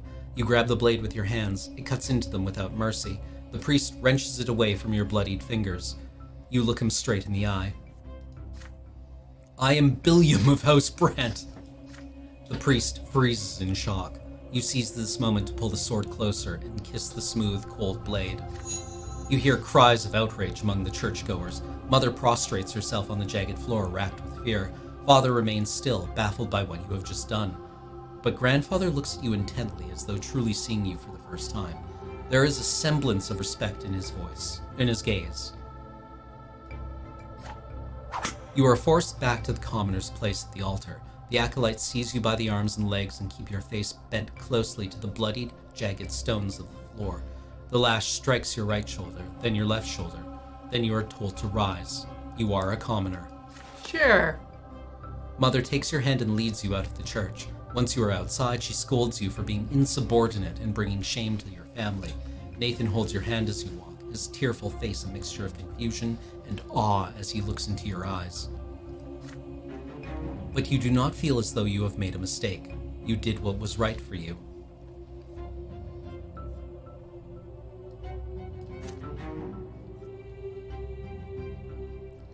Well, there goes our willpower. Yeah, we're gonna have to indulge ourselves quite a bit. More candied fruits. More candied fruits.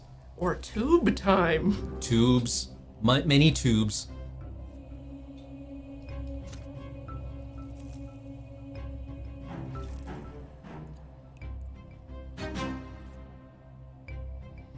Challenge the order.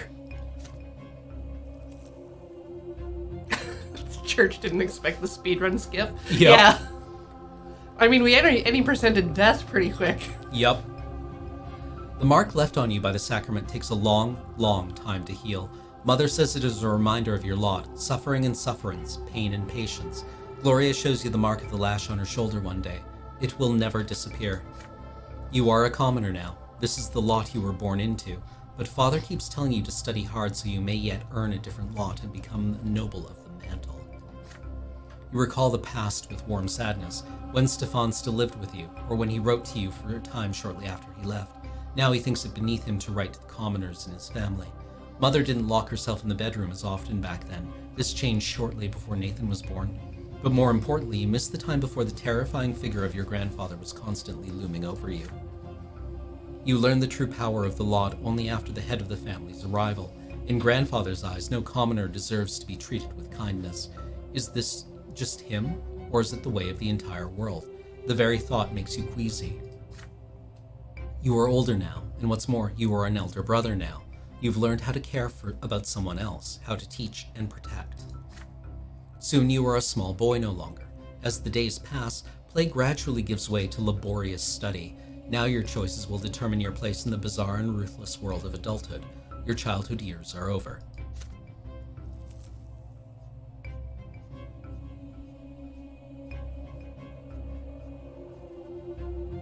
All right.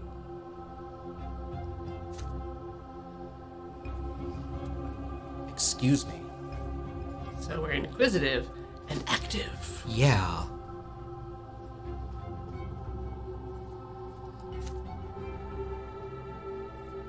Yeah, you know, we can ready to roll. We can do anything. We're fast, we're flexible, we're cheap and cheerful. Should we take a break Okay. before continuing on Yeah. unto Adolescence. adolescence? Yep. I'm sure we're going to be a very studious and obedient adolescent. Very much so. We'll Yeah. definitely earn the mantle. Yeah. Yep. We're gonna get it totally legit. Yep. No one will die. The Nope. end. I mean, commercial break. Bye. Bye.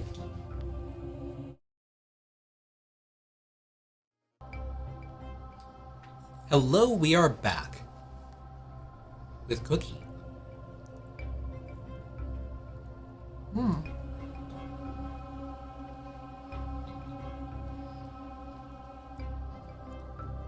Gotta gather strength for more video game.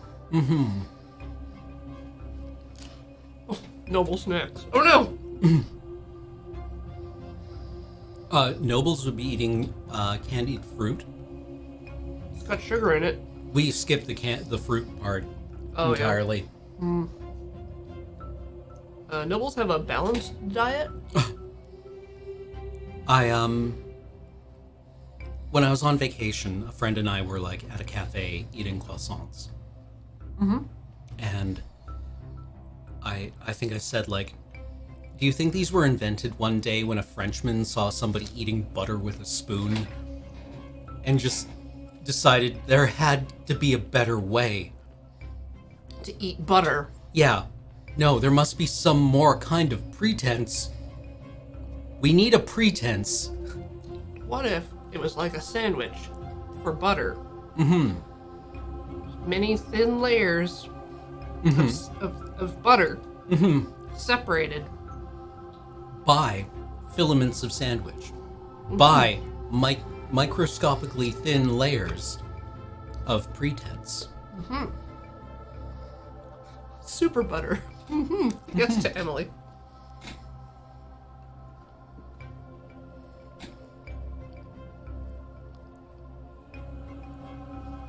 I just think of all the ridiculous stuff that Yakitate Japan does with croissants.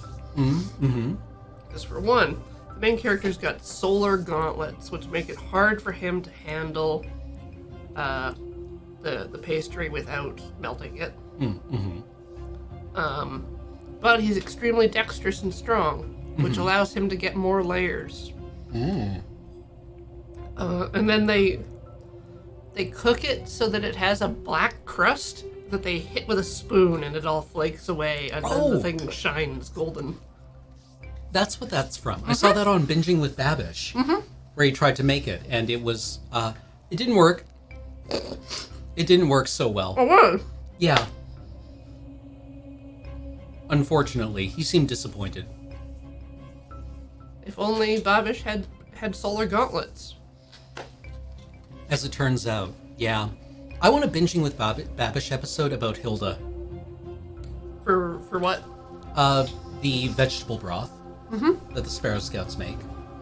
And then just something like, like this is how you make a proper pan-Scandinavian watercress and cucumber sandwich. That'd be nice. Yeah. And then there's some other things they eat too. Don't the trolls have some kind of food that they eat? Watercress just makes me think of Redwall. Oh yeah. Yeah, troll meat and mom's pie. Yes, Alias.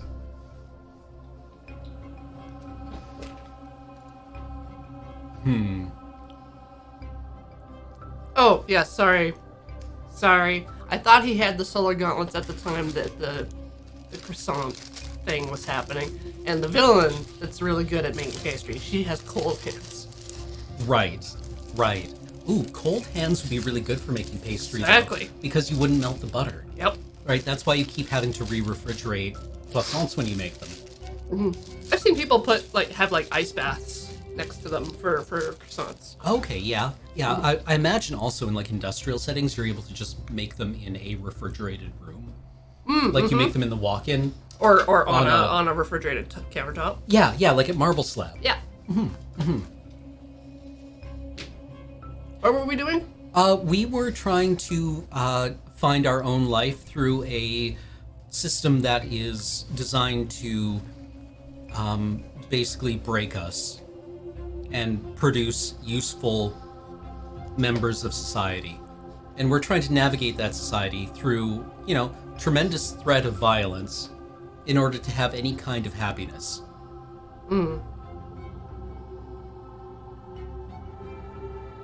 Chat wants us to kill Grandpa. I mean, yeah.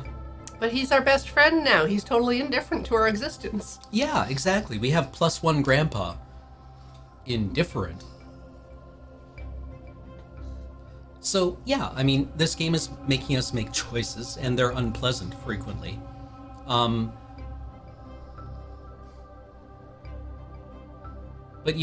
what are you gonna do? But I also like that it's kind of like a planning for the future thing. It's like if you do something now, it'll affect what you can do later. Yep. When I played this myself the first time, I turned that off. I played it without showing me what the consequences was. Yeah, that didn't go well. Yeah, I like knowing the consequences because I feel this game might be falling into a bit of the Mass Effect dialogue trap. The rebel. Not that, but you know how in Mass Effect you would be talking with someone and it would give you the shorthand for whatever the and then you end up like slapping someone. Yeah, and you say something completely different, or worse yet, flirting with somebody. Yeah. Oh God. No.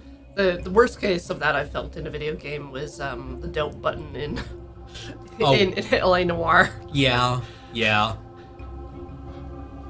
It just says doubt. Yeah. I was just like, I just want to express like some incredulity. I just want to have like questions. Like raise an eyebrow, maybe. Yeah, like, are you sure? Not just unhinged screaming.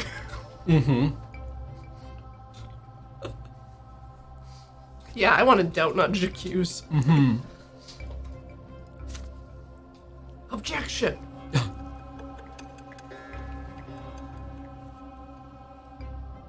Also, there's a very friendly The Revolt up here ahead. Yeah. Yeah.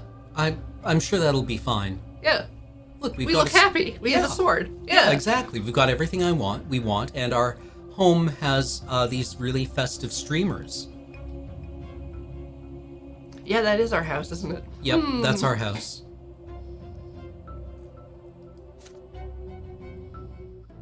I was growing up fast.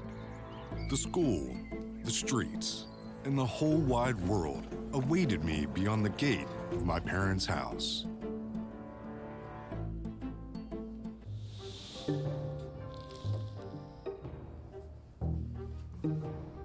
Time to discover women. That's what happens, right? Probably, for most people. You've lived in this world for 8 years now. As you grow older, life grows more complex. The world of your childhood was limited to your house and family, but now that realm is expanding.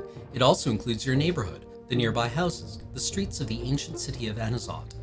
A question now looms over you, growing more pressing with each passing year. What will your place be in this vast outside world? Few people in the blessed Arcanian Empire trouble themselves with this question. It's not within a man or woman's power to choose. Their destiny is predetermined by their birth and those who bore them.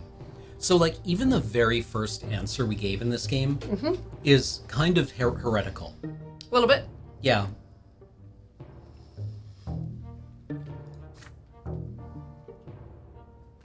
And yet your peculiar birth has granted you a choice. Your father is a man of nobility, a worthy example in matters of duty and honor. Your mother is a commoner of lowly estate, humility and patience made flesh. And your sky is ablaze day and night with the light of the shining pillar, the beacon of the clergy.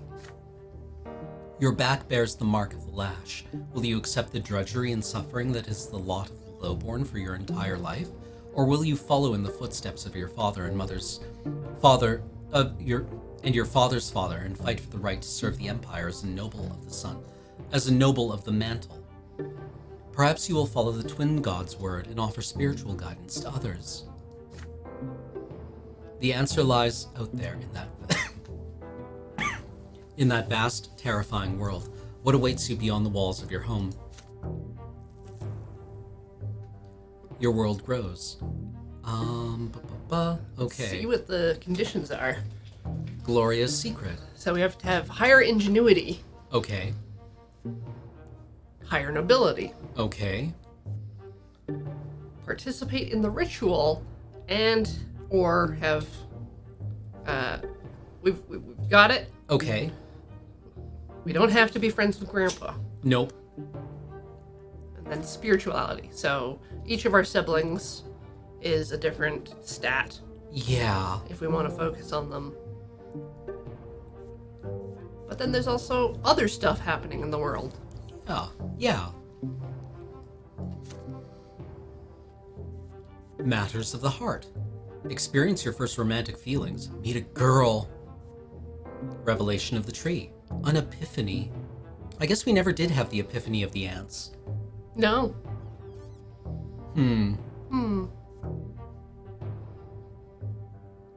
So we can rescue Sophia. Okay. We're unprincipled, slow, and mundane. We suck. Didn't we get anything from our childhood? Willpower and perception. Right.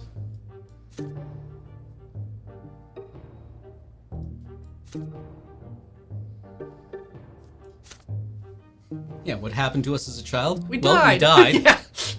Why did we not simply dodge, grandfather? We could have parried. The family expects more and more of you as you grow up. The teachers and tutors hired by your father keep you on your toes all the time.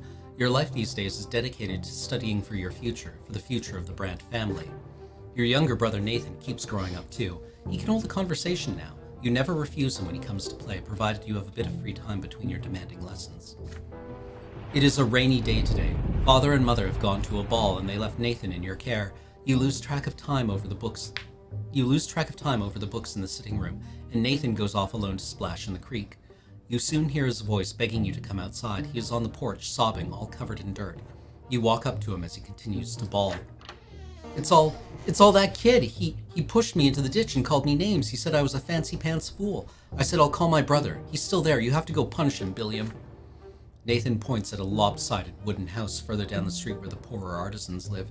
You see two boys lingering there on the porch. They are clearly both commoners, but far from poor. One of them is almost as tall as Nathan, and he frowns in a funny way, just like him. The other looks older, almost your age, but he is more broad-shouldered and taller. His name is Thomas. You've heard it before. There, Billiam, that's him. Nathan points at the younger boy and hides behind your back. Thomas grins and rolls up his sleeves to reveal strong forearms. He must have been helping his father with manual labor for quite some time. Oh, we're gonna get our ass kicked. Listen up, rich boys. We don't give a damn about you or your friendship. We don't let nobody call our home a stinking rat hole. Your little brother earned his ditch dive.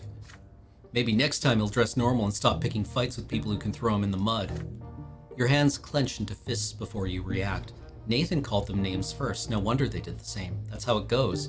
But pushing your brother into a ditch is too much. Thomas stands tall and confident. He sees no threat in you. You're about to get ready for a fight when you feel a tug on your sleeve. You turn your head to see Nathan, the one who started the whole mess.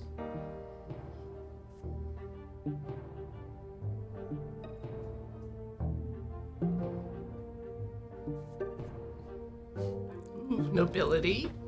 Just wail the shit out of this kid. What, he likes us now?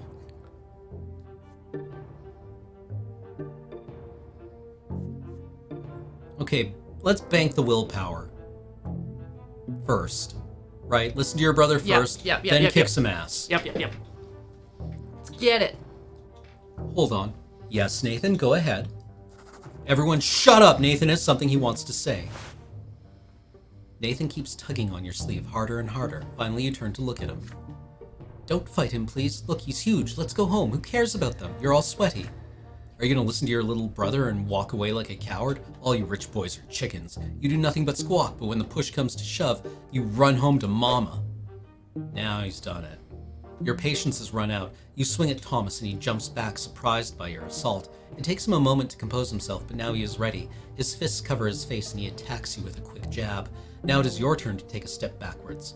You start trading blows, huffing and puffing with rage. The younger brothers gawk in awe at the sight. Thomas does not resort to fancy moves, dirty tricks, or stupid taunts. He displays nothing but skill earned in many a street fight, and his heavy fists aim for your head.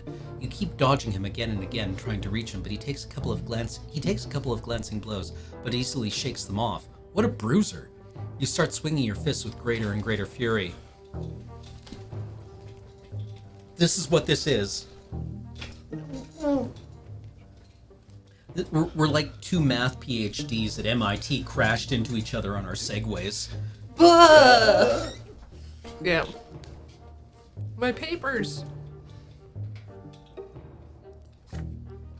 Your heart is pounding like a hammer. You see nothing but the foe in front of you. How much longer will this take? You're worn out. Your breath grows ragged and your muscles grow heavy. But there is no way you can give up now. Nathan is watching you. Desperate and out of options, you swing and punch Thomas square in the nose, then immediately let his fist smack you in the temple. The blow rings through your head like a bell and blinds you for a moment. The world swims before your eyes. You clutch at your head to get your bearings. Thomas is standing in front of you, blood dripping from his nose. You no longer want to fight it out, and it seems like your opponent would rather end it too, but you keep standing there, eyeing each other angrily. Then, suddenly, you hear an angry shout from right next to you. An enraged man in a craftsman apron is shaking his fist. Thomas' face contorts in terror right away. "It's my father! Run!" Fuzz, cheese it. The punishment for fighting is flogging, and the mere prospect of that makes you run like the wind. Thomas sprints in front of you. You dash across the rotten wooden planks of the back alley, up and over a lopsided fence, across a giant puddle in one leap, and then forward into the tall grass. You hide there and stay quiet. You hear no sounds of pursuit. You exchange glances with Thomas and start laughing. His laughter is loud and infectious, but soon he cuts it short and grows sadder. "I'm gonna get flogged anyway. My dad's always quick to give me a beating, and then he'll start nagging me about the lots and prayers for days like he always does. Why do I always get myself mixed up in this stuff? But fighting's the only way to prove you're worth anything, right?" The adults didn't see you fighting, you tell him, so all you have to do now is convince them that you weren't. Nosebleeds happen, right? Mother gets nosebleeds all the time. "Well, we can try it. Let's hope our little brothers don't tell on us. I'll talk to mine. There's a scratch on your head. Don't let them see it. Good thing I didn't hit you in the face. There, good as new." That was a loaded ellipsis. You assure him that Nathan will never tell, and in return you'll make sure he behaves himself so he won't get tossed into a ditch again. With that, you shake hands with Thomas. His handshake is as strong as you would expect based on his fists. You make your way out of the tall grass. You need to leave before Thomas's father goes to your family and complains about you breaking your lot. You come to a realization on the way back. You had no idea the place where you were hiding even existed, and it wasn't too far from home. Thomas smiles in excitement when he hears this. "Oh, I know lots of places like that. I'll tell you what, if we get out of this mess today, I'll show you the way to the old fortress wall. It's the perfect place to build your own fort. I dragged a bunch of wooden planks there. Too bad it's no fun to build all alone. My brother never helps. He just gets in the way." We got invited to build a fort. Yo! Bros, bros, bros, bros, bros, bros, bros!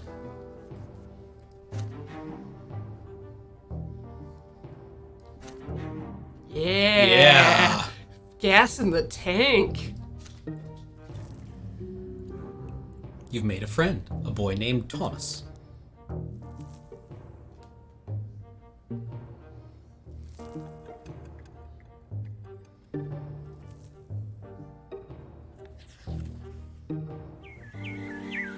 It is blisteringly hot today. It is blistering hot today, even for the sun-parched land of Magra. As soon as you are done with your studies, you dash outdoors out of the stuffy room. You and Thomas roll up your shirt sleeves, but it barely helps. You would gladly go shirtless had you only been in the company of other boys, but there are girls in the yard today. They are doing the laundry in a big wash tub, whispering and giggling. If only you could you would gladly keep watching one of them at work. She has big eyes of deep blue. Her dark hair is braided, and her plain gray dress is mended and patched all over. Her name is Sophia. She throws her head back a little when she laughs. The rays of the sun are reflected in her eyes. You, Thomas, and the other boys keep telling silly stories, anything to make her laugh. "You sure love telling tall tales, Billiam. Oh, I remember this one time." But then Sophia hears a voice calling her home. She nods to you and runs across the street smiling. Her light step carries her forward, but her eyes are looking elsewhere. But then a stone on the road catches her foot. She stumbles and falls flat into the dust. Ha ha. Uh-oh. The street starts shaking from the thundering of hooves. Riders appear on the road from around the corner.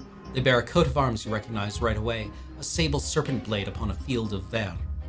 It symbolizes the Melanides dynasty, the family of your province's archduke. The horses dash forward. A lost wooden toy on the road cracks under their hooves. They will not slow down. They are the nobles, and the rest must make way for them. Sophia is in their way, just now starting to get back on her feet. Her mother is crying for her desperately from behind the fenced door. You freeze in terror. The riders surely see the girl. Are they going to stop, or are they going to trample her? In only a few moments, the beautiful girl will be toppled, trampled, and crushed. We got a spare life. Yeah.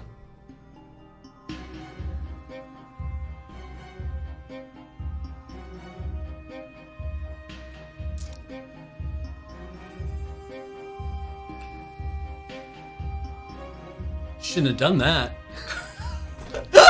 Shouldn't. Sucks to suck. All right. Math doesn't check out on this one. +1.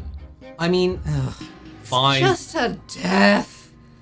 They give people a handful. Like, come on.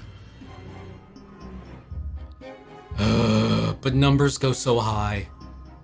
We'll be fine. We've got 2 more deaths. Yeah. Well, I mean, one more that we come back from. Right. Yes. Yeah. Yeah.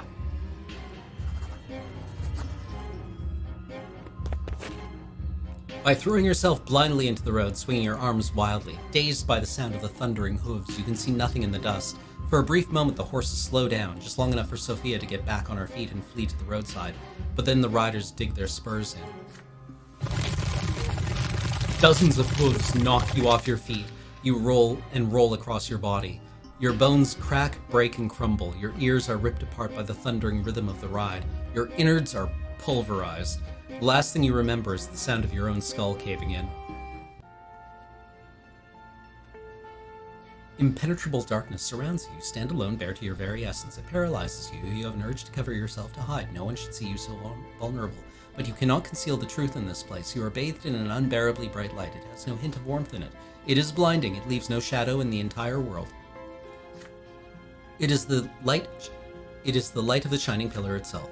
In this radiance, you can clearly see all your thoughts and doubts, your errors and transgressions, the contradictions that have permeated you since birth. They cover you from head to toe like rough gray tatters, but they melt away in this light. You are naked.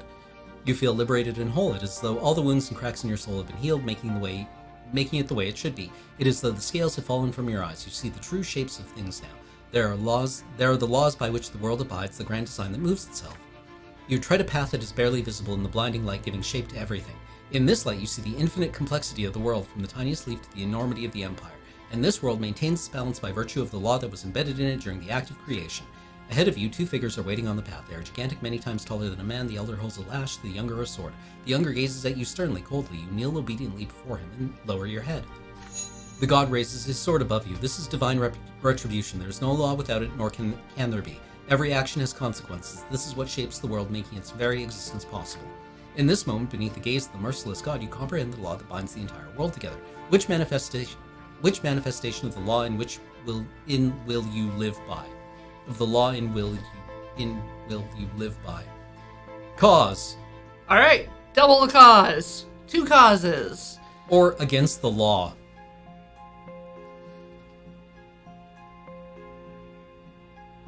F the law. Fight the power. Okay. We're gonna kill and dethrone God. This can have no negative consequences. We're the protagonist. We are the protagonist. We are the protagonist. The blade flashes. The younger sword slashes through the air above you. You do not yet deserve your final punishment. The law demands that you continue your life. Your form has not been completely destroyed, nor has that of the world. The younger extends his gigantic hand and shows you the way. You must proceed. The path leads you to the top of the crown of the silver tree spread wide in the white gleam. The branches are closed now. It is time to descend. You are drawn downward into darkness. The shadow that has disappeared in the blinding glow creep around you and envelop you. This is to be expected, but the purity and clarity of the spirit are still with you. Something is forcing your throat open. Air. It scratches you on the inside. Your soul is filled with struggle again from the contradictions from which the fabric of this world and you yourself are woven. The divine light that gave you clarity is fading away with each passing moment. You have to open your eyes. All above you is the dark ceiling of the crypt. You are reborn. Are you getting tired of reading? Oh, no, I just felt like, I don't know, for whatever reason, the gods happen very quickly. Then you can feel again. You sense your body, head, arms, and legs. The light fades around you, obedient before a will that is stronger than you. You return to the world. Such is the law of the twins. You will return to the world until the time of your true death, and in this world you will have a body with which to feel pain and suffering and pleasure. You smell a sickly, moist odor. You open your eyes and see the figures of mother and father in the gloom of the family crypt, speaking to each other quietly. They stop as soon as they hear you gasp. Mother runs to you and locks you in an embrace as father wraps you in his cloak. Neither of them says a word as they lead you out to the surface and back home. I guess the crypt is our spawn point? Yep. You've met a terrible end, my son. You were trampled by those horses. Don't be so careless ever again. The lives you were granted by the twin gods are not to be wasted so recklessly. You would be punished for this, but the twins have already meted out their punishment. You tremble, your steps unsteady as you learn how to move again. Your body is eerily smooth, fresh, and renewed. Even the recent scars and scratches are all gone. But there is something new on it, a fresh black mark, a reminder of your lesser death beneath those hooves. Remember that, by the twins' mercy, we were all given time in this world. Should you die before your time, you will be brought back by their grace. For 3 times they will rescue you from a terrible fate, but the 4th death is true and final for all. Every loss of a life we were granted at our birth is a heavy blow to us, but the gods told us not to mourn a lesser death, and so we will humbly accept this and move on. See, your body has been reborn anew, with all your wounds healed. Do not mourn the loss of life, my son, but thank the twin gods for their justice. Do not speak of this, and do not ever play by the road again if you wish to keep on living. Yeah, I mean, fair. You cautiously go back outside the next day. Children from the neighborhood surround you. They all saw you get trampled, and now they ask you the same question. What was it like to die? Thomas rescues you from their pestering. He pushes the motley crew aside, hugs you, and pats you on the back. Look at you, buddy. You gave an entire life to keep a girl safe. Then you see Sophia. She is standing nearby, shyly working up the courage to walk over to you. Soon she finally approaches you and begins speaking rapidly. Billiam,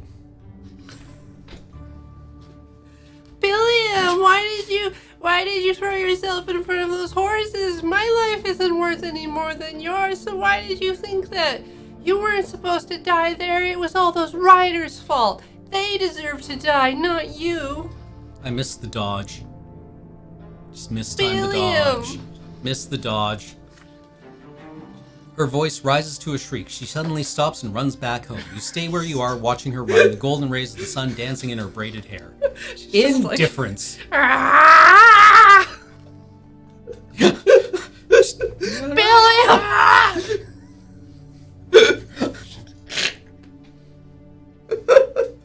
Yep. Yeah, that's being, what, 10, 11, 12? Yeah. Good. Yes. Numbers go up. Numbers go. Look at all the numbers we got. We're now slow.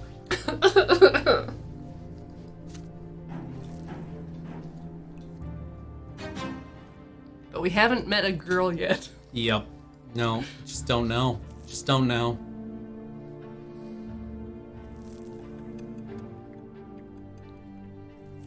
Okay, we're 10. Now it's time. Sophia disappeared after the terrible incident with the horses. Her friends gossiped that her parents sent her off to serve a rich noble dynasty. You haven't seen each other since that day, but you still remember Sophia's eyes, the sunlight shining in them. But no matter what, life goes on. You are 10 years old now. Your studies continue and you are learning more about the land you live in. Anazot is an ancient city in an imperial province by the name of Magra. All soil in Magra was turned to ash eons ago, scorched by magic during the rebellion of Duke Char Melanidus. I guess Char. Char. Yeah. Doot, doot, doot, doot. Yeah, you know somebody's badass when their theme, the theme of the most proficient killer in the universe, is actually a fucking disco bop. The magical arts are all gone now, but the scorched earth has remained barren and infertile ever since. Since then, the entire province had laid barren, tormented by cold and scorching winds in equal measure, with few precious plants taking root on their own. All fertile land in Magra is bought somewhere else and brought here by an endless caravan of carts and carriages. To pay for food and soil, the cities of Magra became skilled in many trades, primarily mining and digging for metals and stone. Last fall, there was an explosion just outside the city, followed by clouds of thick smoke. The first such incident frightened the citizens, but then explosions and smoke became an everyday occurrence. Soon everyone grew used to it. Father explains that the miners are using a new invention called gunpowder. It makes it easier for them to reach the precious stones and metals buried deep within the earth. Then one day, a thunderous explosion rocks the city, and black, billowing smoke covers the houses. People are stuck in their homes, all windows tightly shut. The air is impossible to breathe. Nathan coughs all the time. Gloria and you cough only when nobody is watching. If Mother hears it, she'll make you inhale those hot herbal vapors, just like Nathan. It takes 2 days for the black smoke to disperse. People pour out onto the streets to meet their friends. Thomas is eager to share everything he knows about this incident with you. They took lots of burnt-up people to the city temple. Mom told me she was helping the healers.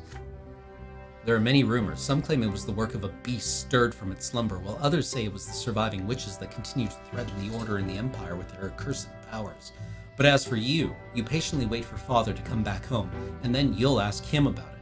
Father spends day and night working at the prefecture, while Mother spends all time in prayer. It takes a full week for Father to finally come home, and he's almost completely spent.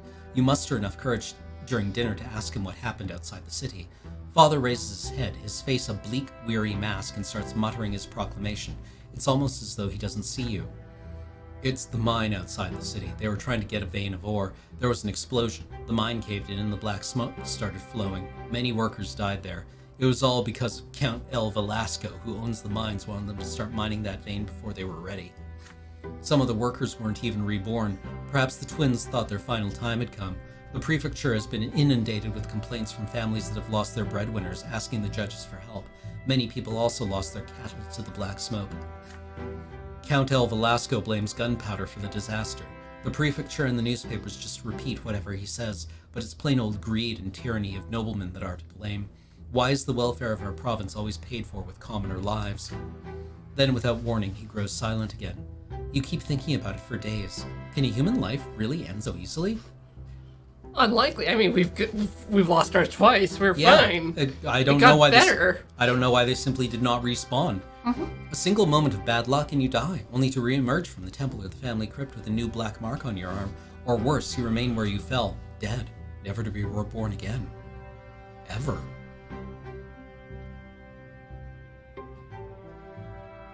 I mean, not us, though. No. No. Bum, bum, bum. During lunch, Father tells you to stay home in the evening and prepare to meet some important guests. Your elder brother Stefan will return home by dinner tonight. Joining him will be your grandfather Gregor Brante, as well as a noble friend of the family. You are excited about your brother's return. It has been years since you last saw him. How has he changed during his years away from home? You and your father await the guests anxiously. The doorbell rings. 3 people are standing outside. Grandfather is the first to come in, naturally. He has not changed a bit since his last visit, still eyeing the house with contempt, looking for any reason to demean it. Grandfather is followed by a stately young man dressed in a jacket embroidered in silver, whom you barely recognize as your brother. Stefan casts a glance at your threadbare clothes, your dirty fingernails, and smirks. God, it's just, fucking hate that kid. Fucking hate that kid already. The last to enter the house is a personable gentleman with a worn-out, wrinkled face. You have heard a lot about this man from father and grandfather. He is Baron Augustin Elborn, Stefan's uncle, a family friend and the province's prefect, which means that he is the head of the judge and thus father's superior. Sir Elborn smiles lightly and offers you his hand. And this must be your younger son, Billiam. Yes? You have your father's eyes, young man. Father bows slightly to grandfather and Sir Elborn, but there is a moment of quiet when Stefan's turn comes. Father reaches out to him awkwardly, expecting an embrace. There is a question in Stefan's eyes as he looks at grandfather. The old man shakes his head almost imperceptibly. We noblemen oughtn't put our emotions on public display, Father, not even after a lengthy separation. There is no embrace. Instead, Stefan nods to Father curtly. He responds in kind, his face devoid of emotion. After the greeting, you proceed to the sitting room. Elborn is the first to enter. He kisses Mother's hand, and Gloria's too, and tussles Nathan's hair after he sees him hiding by the table. Grandfather acknowledges them with a glum nod. Greetings, Lydia Brant. I remember you were kind to me when I was but a child, and you must be Nathan. You could barely walk when I saw you last. Your elder brother ignores Gloria completely, not even a greeting. You proceed to the dining room in a dignified manner and take your seats. The dishes smell delicious, but they merely punctuate the overwhelming tension at the table. Elborn is the only one with a friendly smile on his face. The dinner is splendid, Lydia. Did you choose the dishes yourself? You have a truly refined palate. It warms my heart to know Stefan spent his early years with you. Womanly care always does a child good, no matter the estate. Your fork freezes in the air halfway to your mouth. You expect many things from a noble of the sword, but words of praise for a low-born woman are not one of them. You can cast a glance at Grandfather. He looks like he is about to choke on those words. It would do my grandson more good to stay at boarding school among his equals. Please, Gregor, parenting is no less important. Nothing can replace a mother's love, I cannot deny it. It saddens me greatly that my late sister could not be there to raise Stefan, but there was still a family for him, and he was still surrounded by love. How could that be bad? And besides, his father was by his side all the while. A father's example is always the best. After all, Robert earned the judge's rank the same way you did. Your grandson will surely follow in your footsteps. And who knows, maybe even the younger men of the Brant family will contribute to the... You clumsy, low-born cretin! Everyone is startled by the sudden outburst. Grandfather's face turns red. He is glaring at a young lady servant holding a pitcher over a glass. Stefan is sitting right next to her, dabbing a napkin on a fresh stain on his jacket. Be gone this instant! The lady servant runs away, leaving the pitcher on a small table by the door. After a quiet moment, Elborn smiles again. It appears the servants have left us, yet dinner is far from over. Worry not, Uncle. There are enough commoners at this table to keep us served with food and drink. Stefan glares at Gloria across the table. She is sitting right next to you. She shrinks down and hunches over under his gaze. Father furrows his eyebrows. Mother covers her mouth with trembling hands. Grandfather sneers. Stefan's gaze does not move. The silence lasts for far too long. Then she starts to rise from her chair. If the Brant gentlemen so wish it.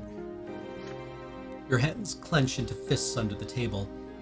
How can he bring himself to humiliate his own family, his own mother and sister like this? It is all Grandfather's doing. Stefan would not even bring himself to embrace Father without his permission. And yet they are noblemen, and they have the right to act this way. If there is any way this dinner can become more unbearable, you do not want to see it. Eat shit. Eat all the shit. Eat so much shit. Okay, just out of curiosity, what do the other ones do? Nobility?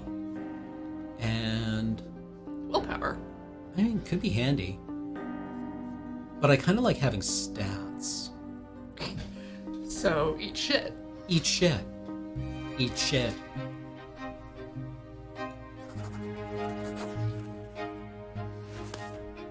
You grab Gloria by the arm and keep her seated. Stefan turns a puzzled gaze towards you. With a wry smile, you open your mouth.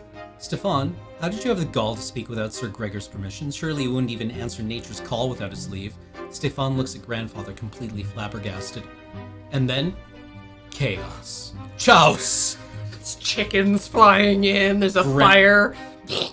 Grandfather roars with fury. Father stares you down with a disappointed look on his face. Gloria tries again and again to contain her laughter. Nathan hides under the table. Sir Elborn is unsure what to do.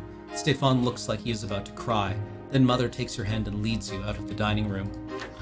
You expect to be locked in your room as usual, but instead, she leads you outside to an unlit shed. And then behind the shed... And then she gets the shotgun. I'm locking you in here for the night, son. Your presence tonight would be an insult to our noble guests. It's time you learned the meaning of humility. You do your best to fall asleep inside the shed on the cold wooden floor, anything to make this rotten day end sooner. Grandfather's cries of outrage can still be heard from the house. Gloria sneaks out to the shed in the middle of the night. She calls to you from behind the wooden planks. There's gratitude in her voice. I never thought you would defy them like that. Thank you so much for standing up to them. Sir Gregor got so mad he forgot all about me, so I ran away. Sir Elborn took Stefan away with him. How are you doing in there? You're not going to freeze to death, are you? It's nothing, you tell her. You'll live. The important thing is that grandfather and Stefan finally left her alone. You defended your sister's honor tonight. Oh, Stefan doesn't like us. Oh no, bad blood. Yeah, bad. Blood's gone bad, all right. Hey, Hey. We're bright. we thought of that insult all by ourselves. On the spot.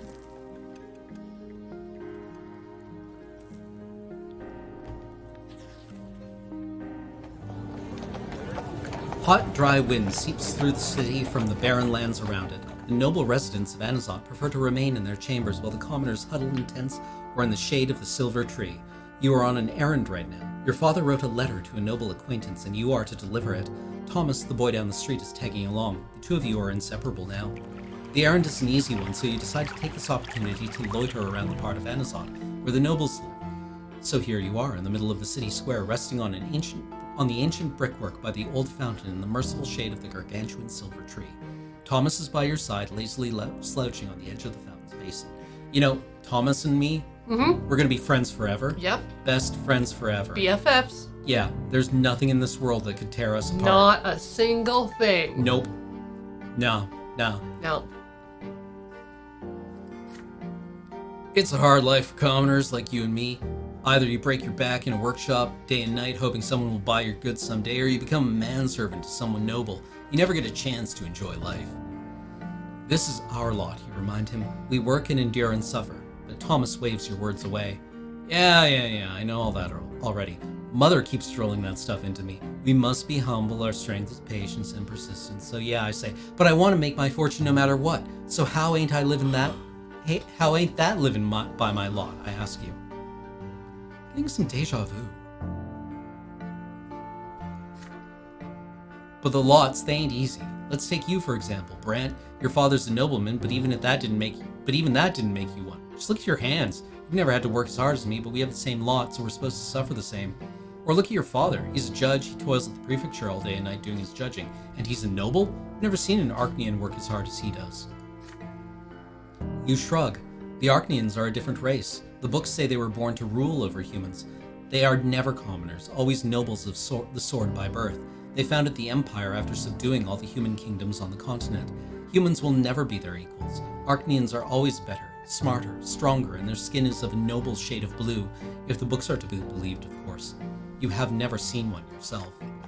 Your idle chatter is suddenly interrupted by a rugged-looking guardsman dressed in black and green. He chases Morty. He chases you away from the fountain. Common rabble like you have no place here.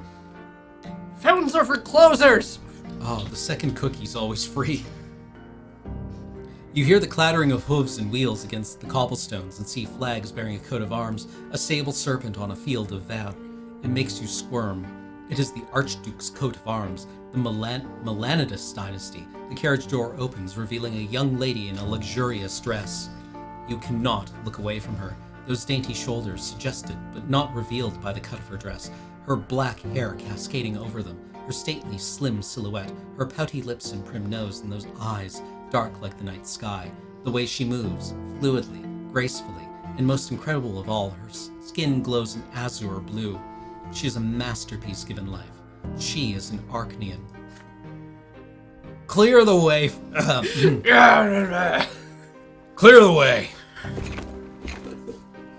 The Melanidas guardsmen work quickly to clear the way to the fountain for the Arknian lady.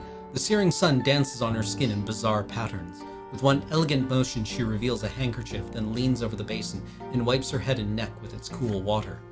Well, I'll be. That's Octavia Melanidas, our Archduke's own daughter. The Arknian turns away and proceeds gracefully back to her carriage. You see something slip out of her hand and fall onto the cobblestones right next to her. Next to you, her handkerchief. It's right there, by your feet. Intricate craftsmanship, expensive woven fabric, delicately decorated with emerald filigree. Your heart skips a beat. Will you dare draw the beautiful Arknian's attention in order to return her lost possession? Or would you rather not attempt to cross the chasm between you and her? Oh, I just have to go to the fountain. Oh, just put cold water on my neck and forehead. Oh, my handkerchief. But we've been so respectful of stations up until this point. We got the willpower to spend. Got so much willpower. Yeah. 5. Wait, out of curiosity. Oh, yeah, stash it, then you and Thomas can look Like, at it. yeah. It's my turn with it. It still smells like wealth. Ugh, so gross. Just like... Ugh. Why is it... a washcloth. It takes a moment to overcome your fear. You follow the young Lady Melanidas and call out to her in a nervous voice. She turns around, her beautiful face marred by a puzzled expression. You extend the dropped handkerchief towards her. Lady Octavia's voice contorts into a sneer. She signs to the guardsman indifferently. A guardsman's gauntlet-clad hand slaps you in the face. It rings your head like a heavy bell. Your nose cracks obediently under the staggering force. The rest of you follow suit and you fall prone. You can discern the guardsman's voice through a painful din in your ears. Should I take the handkerchief back, lady? After a commoner's hands have befouled it, let him wipe itself with it for all I care. The carriage drives away. Thomas runs up to you and drags you back to the fountain. Your head is still ringing from the blow. The fateful handkerchief is still crumpled in your hand. So you're saying you remember me? I got a poop rag with your name. Sorry. I got a poop rag with your name on it. The carriage drives away. Thomas runs up to you and drags you back to the fountain. Your head is still ringing from the blow. The fateful handkerchief is still crumpled in your hand. Alright, this is going on eBay. We met a girl. Yeah. We fell in love. Oh, she hired someone to kick the shit out of me in public. Oh. One more, my lady.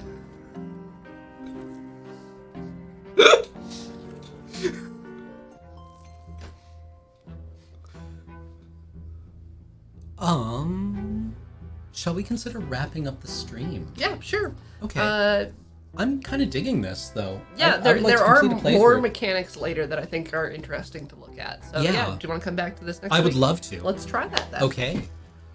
I definitely want to, get the happy ending that this game is absolutely building towards. You mean by adhering to our lot so that we dissolve in the beautiful tree branches of godhood? Yeah. Heaven? Heaven. We go heaven? Yeah. Go heaven now. We could go heaven very fast if we try. Also, I did see a comment from someone earlier saying that they wanted to do like a playthrough as a dirtbag, and this game is one of the few ones where I feel like that's viable. Like the game doesn't. The world is so gross that you don't really feel pressured by other characters all the time to actually do right. to do right. Yeah, to follow Earth morals. Right. Everyone is just like, yeah, that's it. Yeah. So it's not as bad as it's not as rebel. Right. Yeah. It's not picking the red blue options. Yeah. Okay. I kind of like the appeal of authoritarianism. Yeah. Not having to make choices. Yeah. It leads you interesting places. You still have interesting choices to make. Okay. Even if you're a dirtbag, you still end up helping people. Okay. Yeah. Okay, that's There's kind of trade-offs. interesting. Right. Renegade. That's the Renegade. word. Renegade and Paragon. Yes. I rebel. Yeah. Why does this have so much play value? I literally have... spiral chords? Yeah, I am sitting here playing a video game on a machine capable of solely entertaining me. Yet this... Been playing with this for hours. Yeah. Maybe I should just mount a telephone in my kitchen so that I can stand there and play with the cord. Yeah. Like, don't connect it to anything. I don't have a landline, but these cords... everywhere.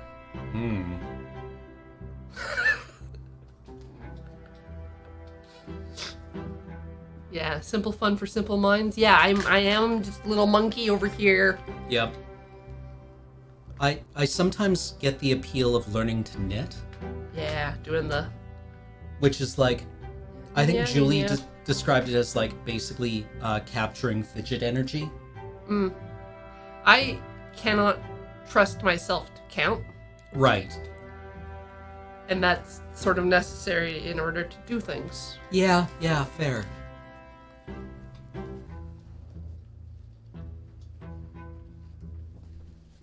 So, okay, what do I think so far? I really kind of enjoy this. I mean, I've seen people in chat discussing like, this is a crap sack world where things are bad so that you can overcome them. Let's get to a point where we can save. Where we can save. Yeah. 12 years old now, and you overhear an important conversation. It is a spring night, and Mother has just sent everyone to bed. You walk past Father's study and hear voices coming from beyond the door. Grandfather is yelling, and Father is replying quietly. The elder Brante men are fighting, arguing about the place of the commoners in the city. You sneak outside to avoid Mother's attention and hide next to the open window of the study. Perhaps they'll mention you, too. That lowlife idiot had the gall to pay me a visit and beg me for some service. He had the insolence to ask me outright. He thought I was going to support his claim for the chairman's seat in the lesser quorum. How dare he? Father, please, listen. Mayor Egmont may be lowborn, but he carries a lot of clout in Magra. He owns 5 iron mines. A friend like him could be quite useful. Should he become the chairman of the lesser quorum, I don't give a damn who this Egmont is, Robert.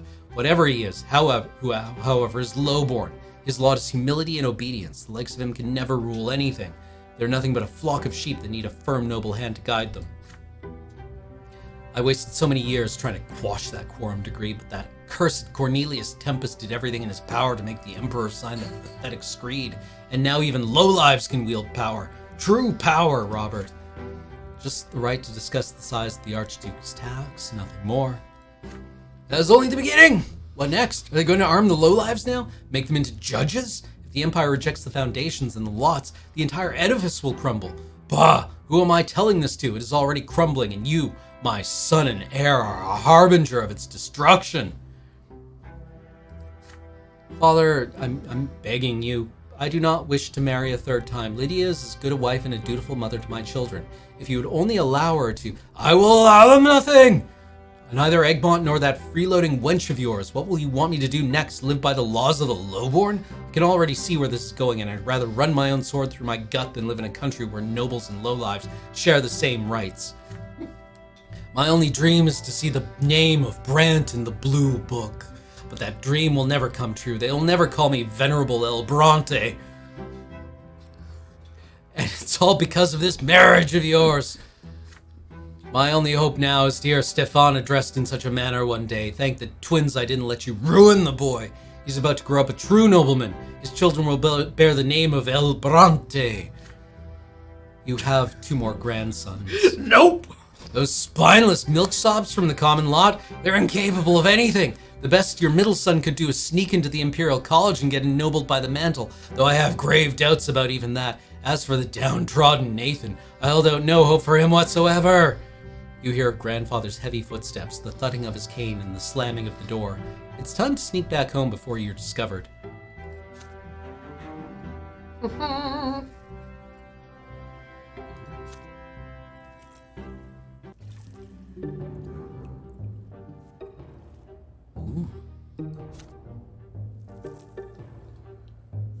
Yeah. Boom. Quite.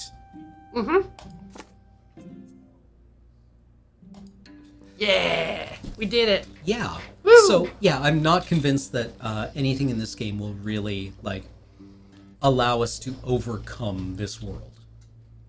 Like, make a significant change to the world? Yeah, well, maybe it will. I mean, I could see that. But, I think there's value in telling stories that are kind of unpleasant sometimes. Oh, for sure. With unpleasant people and no clear moral. Not everything has to be an instruction manual on how to live a correct life. But People also, make bad choices. having the opportunity to think about the questions that the game is asking is also valuable, even though they don't apply to the real world. Yeah. It's just like, would I save someone in this situation? Would I defy my parents? Do I even recognize these things as expectations that I'm like trying to meet, or am I just like taking everything for granted and assuming that it's true, everything that I'm told? Well, and we're also approaching this story from the perspective of people living in a affluent Western society where we get to make certain choices, right? And so when we see our character confronted with, certain choices, and we're like, well, if it was me, I would simply overthrow this corrupt empire and institute something a lot like what I recognize as being moral and just. Maybe that perspective allows us to recognize the ways in which we can also not imagine a better world.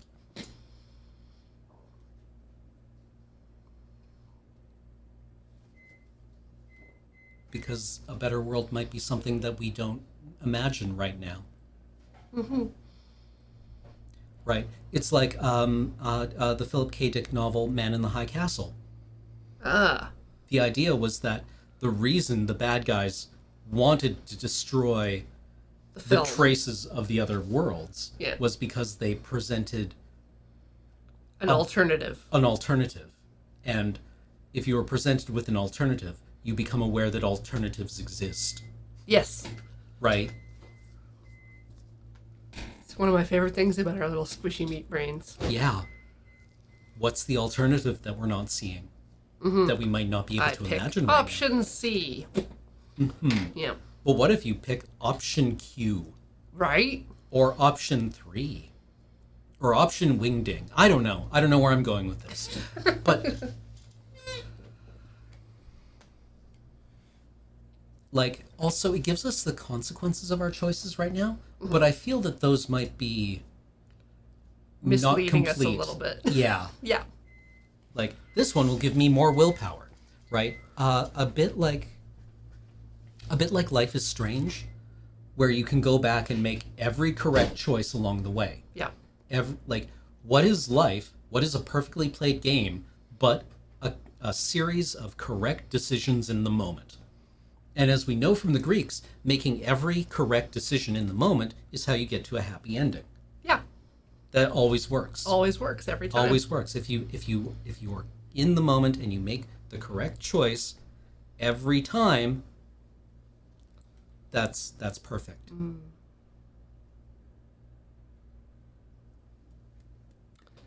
What's coming up on the channel? Let's see. Coming up, we got The Quarry.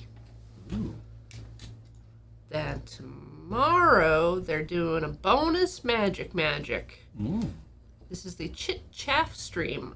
So people are going to be sorting our magic card collection. Right. Live. For fun. Yeah. I mean, it's kind of soothing. Then, Kill Team. In the dark future of the world of Warhammer 40,000K. The Koopa Troop versus the Land Orcs.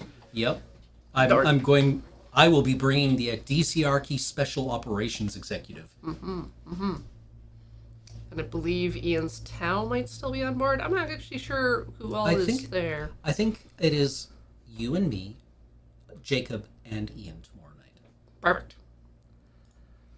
Then Thursday Magic. Thursday Gloomhaven. We're on, this is round 3. So this is, last time we did this is the one we ended on. This is as far as we got. Then there's Chill Point on Friday, and they are gladiating on Paper Fight. All right.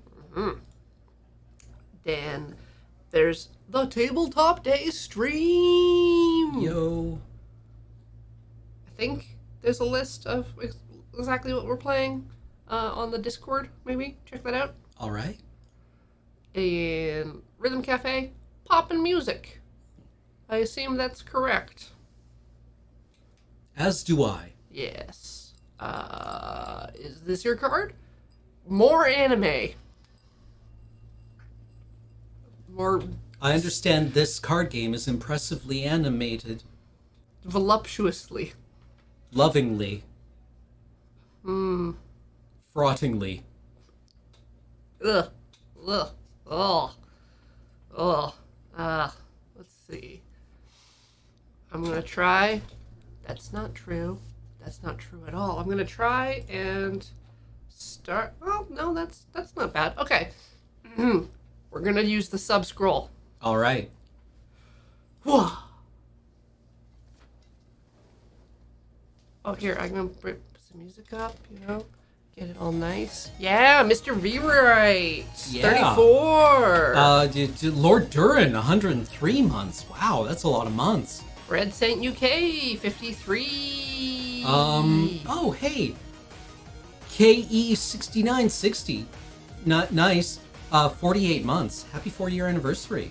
Abawaku, thank you for joining us in the chat today and for 83 months. My Beamish lad has come back for the 6th straight year. Thank you. And then we got Arctic D&D. I have nothing good to say about it. It's very, very cold. It's there's a shocking density of nerds in remote areas.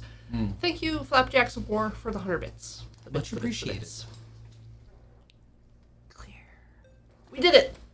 Wow, we use technology. And our brains.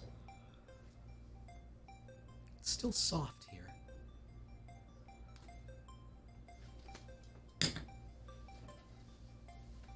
Think you can maybe try the ear canal. I think that's a little All right. We're gonna work this out. All right. Catch you next week. Corey, get the frying pan and hit my elbow. Okay. All right. Bye-bye.